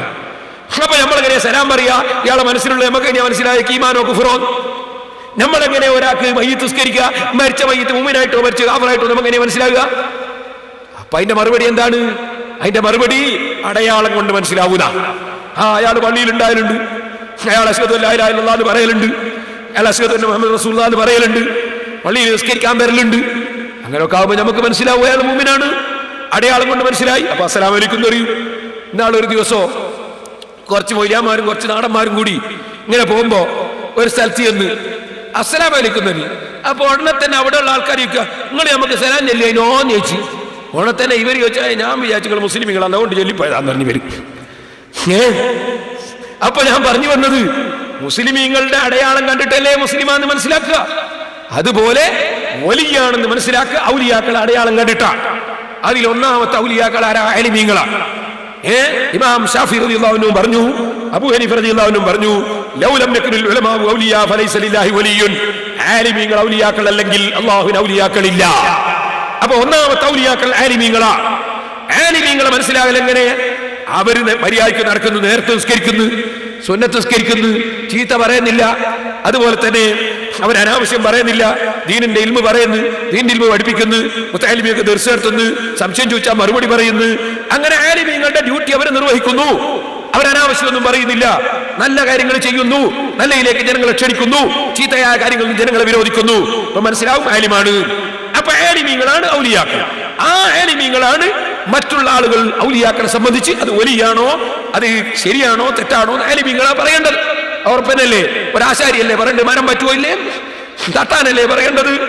സ്വർണ്ണം പഠിക്കാനല്ലേ പറയുന്നത് മുക്കോ സ്വർണ്ണമെന്ന്? അവരല്ലേ കല്ലുമേൽ ഇറച്ചി നോക്കിയിട്ട് പറയേണ്ടത്? ഒരു എഞ്ചിനീയർ അല്ലേ പറയേണ്ടത് ഈ ബിൽഡിംഗ് വാങ്ങാൻ പറ്റുമോ ഇല്ലേ, താമസിക്കാൻ പറ്റുമോ ഇല്ലേ? അല്ലേ? ഒരു വക്കീലല്ലേ പറയേണ്ടത് കേസ് എടുത്താൽ ജയിക്കോ ഇല്ലേ? അത് ഉറപ്പല്ലേ? ഒരു ഡോക്ടറല്ലേ പറയേണ്ടത് ഇയാൾക്ക് ഗ്ലൂക്കോസ് കൊടുക്കണോ വേണ്ടേ? അപ്പൊ ദീനിന്റെ കാര്യം ആലിമീങ്ങളാണ് പറയേണ്ടത്. അപ്പൊ ആലിമീങ്ങൾ അവർക്ക് ഔലിയാക്കളെ മനസ്സിലാകും. അവർ പറഞ്ഞു തരുന്നതനുസരിച്ച് ഔലിയാക്കളെ മനസ്സിലാക്കണം. അവർ പറയാ ആലിമീങ്ങൾക്ക് ചില അടയാളങ്ങളുണ്ട്. അത് സാധാരണക്കാർക്ക് മനസ്സിലാകുന്ന അടയാളം മാത്രമല്ല, ആലിമീങ്ങൾക്ക് അതിന്റെ അപ്പുറം ചില അടയാളങ്ങൾ മനസ്സിലാവും. കാരണം അവർക്ക് വിവരമുണ്ട്. വിവരമുള്ളവരല്ലാത്തൊരു കണക്കാ. പണ്ട് കാലത്ത് നിങ്ങളാണല്ലേ ഇങ്ങനെ നാടി പിടിച്ചു നോക്കിയിട്ട് എല്ലാ രോഗം പറയും പണ്ട്. ഇപ്പൊ അതെല്ലാം പോയി. ഇപ്പൊ മൂക്കിനൊരു ഡോക്ടർ, കണ്ണിന് വേറോ ഡോക്ടർ, കാതിന് വേറോ ഡോക്ടർ. മൂക്ക് നോക്കുന്ന ആൾക്ക് തൊണ്ടനെ പറ്റിയൊന്നും അറിഞ്ഞൂടാ, തൊണ്ട നോക്കുന്നവന് കാതിനെ പറ്റി ഒരു ചുക്ക് അറിഞ്ഞൂടാ, കാത് നോക്കുന്നവന് കണ്ണിനെ പറ്റിയൊന്നും അറിഞ്ഞു. പണ്ടങ്ങനെ പണ്ട് ഒരു വൈദ്യരൻ എല്ലാറ്റും മരുന്ന് കൊടുക്കല. എന്തെല്ലാം ലോകാന്ന് എനിക്കറിയില്ല. ഞാൻ പറഞ്ഞു വന്നത്, അപ്പൊ ഞരമ്പ് പിടിച്ചു നോക്കിയിട്ട് മുഴുവൻ രോഗം പറയുന്നവരില്ലായിരുന്നോ? അതുപോലെ ആലിമീങ്ങൾ കേൾപ്പുള്ള ആലിമീങ്ങളാണെങ്കിൽ അവർക്ക് വലിയനെയും വലിയല്ലാത്തവരെയും അവർക്ക് പെട്ടെന്ന് തന്നെ വേർതിരിച്ച് മനസ്സിലാക്കാൻ സാധിക്കും. ചുരുക്കുന്നു. ഇനി ഒരു ചോദ്യവും കൂടി മാത്രമേ ഉള്ളൂ. 3 മക്കളുണ്ട്. ഒരു കാരണവും കൂടാതെ ഭർത്താവ് മൊഴി ചൊല്ലി. മൊഴി 2 ചൊല്ലിയിട്ടുള്ളൂ. മൊഴി ചൊല്ലിയിട്ട് 5 വർഷമായി. ഇനി ആദ്യ ഭർത്താവിനെ തിരിച്ചെടുക്കാൻ പറ്റുമോ? പറ്റും. തിരിച്ചെടുക്കലല്ല, നിക്കാഹ് ചെയ്യലാണ്. രണ്ടാമത് ആ ഭർത്താവിന് 2 തലാഖ് മാത്രം ചൊല്ലിയവരാണെങ്കിൽ, മൊഴി എന്നുകൊണ്ട് തലാഖായിരിക്കും ഉദ്ദേശിച്ചത് മനസ്സിലാക്കുന്നത്, 2 തലാഖ് മാത്രമാണ് ചൊല്ലിയതെങ്കിൽ അവർക്ക് രണ്ടാമതും ആ സ്ത്രീയെ നിക്കാഹ് ചെയ്തുകൊണ്ട് ഭാര്യയായി കൊണ്ടുപോകാവുന്നതാണ് എന്ന് ഓർമ്മപ്പെടുത്തുന്നു. സഹോദരന്മാരെ, ചോദ്യങ്ങൾ കഴിഞ്ഞു. നിങ്ങളോട് വാഗ്ദത്തം ചെയ്തതായിരുന്നു ചോദ്യത്തിന് മറുപടി പറയുമെന്ന്. അതുകൊണ്ട് നിർത്തുന്നു. പിന്നെ ഒരാൾ കുറെ സംഗതികൾ എഴുതിയിട്ടുണ്ട്. അതിന്റെ ആകത്തുക തറവാട് നോക്കുക എന്നൊരു പരിപാടി ഇസ്ലാമിൽ ഉണ്ടോന്നാണ്. പെണ്ണിനെ കെട്ടുമ്പോ പെണ്ണിന്റെ തറവാട് നോക്കേണ്ട ആവശ്യമില്ല, പുതിയാപ്പിളിനെടുക്കുമ്പോ തറവാട് നോക്കൽ ആവശ്യമാണ് എന്നാണ് ഇസ്ലാമിന്റെ നിയമം. പുതിയാപ്പിളിനെടുക്കുമ്പോൾ തറവാട്ട് തന്നെ ആയിരിക്കണം. പെണ്ണ് കെട്ടുമ്പോൾ പെണ്ണ് തറവാട്ടുകാരത്തി ആയിക്കൊള്ളും എന്നില്ല. ഏത് പെണ്ണിനെയും വിവാഹം കഴിക്കാം, മൂമിനത്താണെങ്കിൽ മുസ്ലിമത്താണെങ്കിൽ. ദീനുണ്ടോന്നാണ് നോക്കേണ്ടത്. തറവാട്ടുകാരിയായ നല്ലതാ, അതേസമയത്ത് അങ്ങനെ നിബന്ധനയില്ല. നേരെ മറിച്ച് തറവാട് പറഞ്ഞാലോ തങ്ങന്മാർക്ക് നമ്മൾ തറവാട് ഒക്കൂല, അവര് വലിയ തറവാട്ടുകാരാണ്. അപ്പൊ തങ്ങന്മാരെ മക്കളെ കിട്ടുമെങ്കിൽ നമ്മക്ക് കെട്ടുന്നതിനേ ഇല്ല, പക്ഷെ അവർക്ക് വായിച്ചിടാൻ പറ്റുമെന്നുള്ളതാണ്. അത് അവർക്ക് പറ്റണമെങ്കിൽ ആ വിവാഹം കഴിക്കപ്പെടുന്ന പെൺകുട്ടി സമ്മതിക്കണം. അതുപോലെ രക്ഷിതാവ് സമ്മതിക്കണം. സമ്മതമില്ലാത്ത രൂപത്തിൽ രക്ഷിതാവിന് പെൺകുട്ടിയെ കെട്ടിച്ചു കൊടുക്കാൻ പറ്റില്ല, ബാപ്പക്കെന്നെയും കെട്ടിച്ചു കൊടുക്കാൻ പറ്റില്ല. അതാണ് നിയമം. അപ്പൊ ഞാൻ പറഞ്ഞു വന്നത്, തറവാടില്ല എന്ന് പറയുന്നത് തങ്ങന്മാർ ഉന്നത തറവാട്ടുകാരാണ്. അതുപോലെ സാലിഹീങ്ങളെ കുടുംബത്തിൽ ജനിച്ചവർ ഉന്നത തറവാട്ടുകാരാണ്. സിദ്ദീഖ് റളിയല്ലാഹുവിന്റെ സന്താന പരമ്പര ഉന്നത തറവാടാണ്. തറവാട് എന്ന് പറഞ്ഞാല് നമ്മളെ ഉപ്പാപ്പ എല്ലാ സാധുക്കളും കട്ടെടുത്തിരുന്നു. നമ്മളെ ഉപ്പാപ്പ എല്ലാ സാധുക്കളെ പറമ്പും എങ്ങനെയല്ലോ സ്വന്തം കയ്യിലാക്കിയിരുന്നു. വാങ്ങിയാ കൊടുക്കലുമില്ല. വാങ്ങിയാ പിന്നെ വരുന്നവരോട് ആരാടാ നീ ചോദിക്കുന്നത്? കടുത്ത അക്രമിയായി എന്നുള്ളത് തറവാടല്ല, അതിന്റെ പേര് തമ്മാടി എന്നാണ്. അതുകൊണ്ട് തറവാടിത്തം എന്ന് പറയുന്നത് ആലിമീങ്ങളുടെ കുടുംബത്തിൽ, സാലിഹീങ്ങളുടെ കുടുംബത്തിൽ ആവുക എന്നതാണ് തറവാടിത്തം. അതുപോലെ ഇസ്ലാമിൽ കൂടുതൽ കാലം ബാപ്പമാരും മുൻഗാമികളും ഇസ്ലാമിൽ കൂടുതൽ കാലം പ്രവർത്തിച്ചവരാവുക, അത് തറവാടിത്തത്തിന്റെ ഒരു വകുപ്പാണ്. ഇങ്ങനെയുള്ള വകുപ്പുകളാണ് തറവാടിത്തം എന്നതുകൊണ്ട് ഇസ്ലാം ഉദ്ദേശിക്കുന്നത് എന്ന് ഓർമ്മപ്പെടുത്തുന്നു. തറവാടില്ല എന്ന് മൊത്തത്തിൽ അങ്ങ് നിഷേധിക്കരുത്. പക്ഷെ ഇന്ന് ജാഹിലീങ്ങൾ പറയുന്ന തറവാട്, അത് തറവാട്ടിന്റെ മഹത്വമായി അംഗീകരിച്ചുകൊണ്ട് അബദ്ധത്തിൽ ചാടുകയും ചെയ്യരുത് എന്നും ഓർമ്മപ്പെടുത്തുന്നു. അല്ലാഹു സുബ്ഹാനഹു വ തആല എല്ലാ വിഷയത്തിലും മുസ്തഖീമായ വഴി പിന്തുടർന്ന് സാലിഹീങ്ങളെ പിന്തുടർന്ന് ജീവിച്ച് മരിക്കാൻ നമുക്കെല്ലാവർക്കും തൗഫീഖ് നൽകുമാറാകട്ടെ. കുറ്റ്യാടി പോയിട്ട് ഓല ഷെഡ് കെട്ടിയിട്ട് തുടങ്ങിയ ഒരു സ്ഥാപനമാണ് സിറാജുൽ ഹുദ. അൽഹംദുലില്ലാ, അതിന്റെ കീഴിൽ 25 മദ്രസ ഉണ്ടാക്കി, അതിന്റെ പേരിൽ 40ഓളം പള്ളി ഉണ്ടാക്കി, അതിന്റെ പേരിൽ ഇപ്പോൾ 7 ഇംഗ്ലീഷ് മീഡിയം സ്കൂളുകൾ നടക്കുന്നു. അതിന്റെ കീഴിൽ ഖുർആൻ മനഃപ്പാഠമാക്കുന്ന സ്ഥാപനമുണ്ട്. അതിന്റെ കീഴിൽ ശരീഅത്ത് കോളേജ് ഉണ്ട്. ശരീഅത്ത് കോളേജിൽ നിന്ന് പഠിച്ചു വളർന്ന് പിന്നീട് സഖാഫി ബിരുദമെടുത്ത് ഇപ്പോൾ മുജാഹിദീങ്ങൾക്ക് വേണ്ടി വന്നാൽ മറുപടി പറയാൻ പറഞ്ഞേച്ചു കൊടുക്കാൻ അൽഹംദുലില്ലാ എന്റെ കൂടെ മീസാൻ മുതൽ ഓതി പഠിച്ച ധാരാളം മുതഅല്ലിമീങ്ങൾ സഖാഫികളുണ്ട്. അള്ളാഹു അവർക്കും ഹിമ്മത്ത് വർദ്ധിപ്പിച്ചു കൊടുക്കുമാറാകട്ടെ. നമ്മുടെ മുതഅല്ലിമീങ്ങൾക്ക് മുഴുവനും അള്ളാഹു ബർക്കത്ത് നൽകുമാറാകട്ടെ. ഞാൻ പറഞ്ഞു വരുന്നത്, അങ്ങനെ ആ സ്ഥാപനം ദഅവാ കോളേജ് ഉണ്ട്. ഇപ്പൊ 31 കുട്ടികൾ +2 പരീക്ഷയ്ക്ക് എഴുതി. തലയെ കെട്ടും തൊപ്പിയും നീളം ഇതുപോലത്തെ കുപ്പായൊക്കെ ഇട്ടിട്ട് എന്നെ എഴുതിയത്. ചിലർക്കൊരു ധാരണയാണ്, എന്ത് +2 പരീക്ഷ ജയിക്കണമെങ്കിൽ കഴുത്തിലൊരു ബാലുണ്ടായാലേ പറ്റുള്ളൂ, ബാലില്ലെങ്കിലും പഠിച്ചാൽ ജയിക്കും. ബാലുണ്ടായിക്കൂടാന്നൊന്നുമില്ല, അതേസമയത്ത് ബാലില്ലെങ്കിലും ജയിക്കും. അതിനൊന്നും ആവശ്യമില്ല. തലയെ കെട്ടിയാൽ ഒരു 2ാം നമ്പറാന്നൊരു തോന്നൽ മൗലവിമാർക്ക്. നിങ്ങൾക്ക് സിറാജുൽ ഹുദ പരിചയപ്പെടാൻ നിങ്ങളൊന്ന് വാങ്ങി വായിച്ചോളൂ. സിറാജുൽ ഹുദ അനുഭവങ്ങൾ, അത്ഭുതങ്ങൾ. ഇതില് മുമ്പ് സിറാജുൽ ഹുദയെ പറ്റി ഇറക്കിയ പുസ്തകത്തിൽ 50ഓളം കത്ത് പ്രസിദ്ധീകരിച്ചിട്ടുണ്ട്. ഭയങ്കര അത്ഭുതം, നേർച്ച ചെയ്തവർക്ക് കിട്ടിയ അത്ഭുതങ്ങൾ, വലിയ അത്ഭുതങ്ങൾ. ഇതിൽ പുതിയ 50ഓളം കത്തുകൾ പ്രസിദ്ധീകരിച്ചിട്ടുണ്ട്. അതല്ല, ആദ്യത്തെ അല്ല. ഇതിൽ പുതിയ അത്ഭുതങ്ങൾ പ്രസിദ്ധീകരിച്ചിട്ടുണ്ട്. മക്കളില്ലാത്ത പലർക്കും മക്കളുണ്ടായി. അതായി ഗൈനക്കോളജിക്കൽ കറാമത്ത് കേന്ദ്രം എന്ന് പറഞ്ഞു. ആലപ്പുഴയിലുണ്ട് ഒരാള്, 15 കൊല്ലമായിട്ട് മക്കളില്ലായിരുന്നു, സൗദി അറേബ്യയില. ഈ എന്നോട് ദിക്ർ എഴുതി വാങ്ങിയിരുന്നു. സിറാജുൽ ഹുദയിൽ എല്ലാ കൊല്ലവും നോമ്പ് തുറയും അത്താഴും അയാളെ വകയില. സൗദി അറേബ്യയിൽ ബിസിനസ്സാണ് അയാൾക്ക്. ഇപ്പൊ അയാൾക്ക് കുട്ടിയുണ്ടായിട്ട് എന്നോട് ഉസ്താദെ, ഞാൻ കുട്ടിക്ക് പേര് വിളിച്ച് അബ്ദുറഹ്മാനാണ്. അല്ലാഹു തആല ബർക്കത്തുള്ള കുട്ടിയാകട്ടെ. ഇനി ദിക്റും ദുആയും നടത്താനുള്ള സന്ദർഭമാണ്. അതുകൊണ്ട് ഞാൻ നീട്ടുന്നില്ല. ബഹുമാനപ്പെട്ട തങ്ങളവറുകൾ നമുക്ക് ദിക്റിന് നേതൃത്വം നൽകും. തങ്ങളവറുകൾ നമുക്ക് ദുആ ചെയ്തു തരും. നിങ്ങളെല്ലാവരും ഒരു 2 മിനിറ്റ് നിങ്ങളെ ഊരൊന്ന് ശരിയാന് എഴുന്നേറ്റ് നിന്ന് ഞാനിപ്പോൾ മലയാളത്തിൽ നടത്തുന്ന ദുആക്ക് നിങ്ങളൊക്കെ ആമീൻ പറയണം. അല്ലാഹുവേ, ഞങ്ങളുടെ മജ്ലിസ് നീ ദുആക്ക് ഇജാബത്തുള്ള മജ്ലിസാക്കണം റഹ്മാനെ. ഞങ്ങളുടെ പ്രവർത്തനങ്ങളൊക്കെ നീ സാലിഹായ അമലായി സ്വീകരിക്കണം റഹ്മാനെ.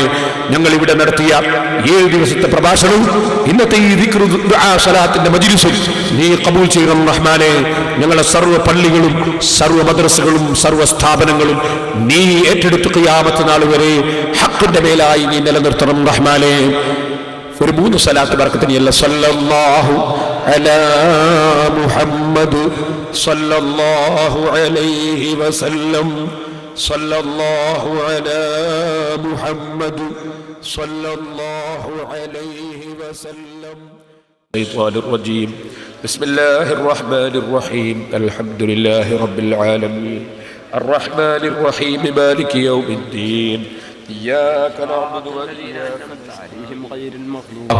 لا إله إلا الله لا إله إلا الله لا إله إلا الله لا إله إلا الله لا إله إلا الله لا إله إلا الله لا إله إلا الله لا إله إلا الله لا إله إلا الله لا إله إلا الله لا إله إلا الله لا إله إلا الله لا إله إلا الله لا إله إلا الله لا اللهم اجعل ثواب ذلك مونسا لنا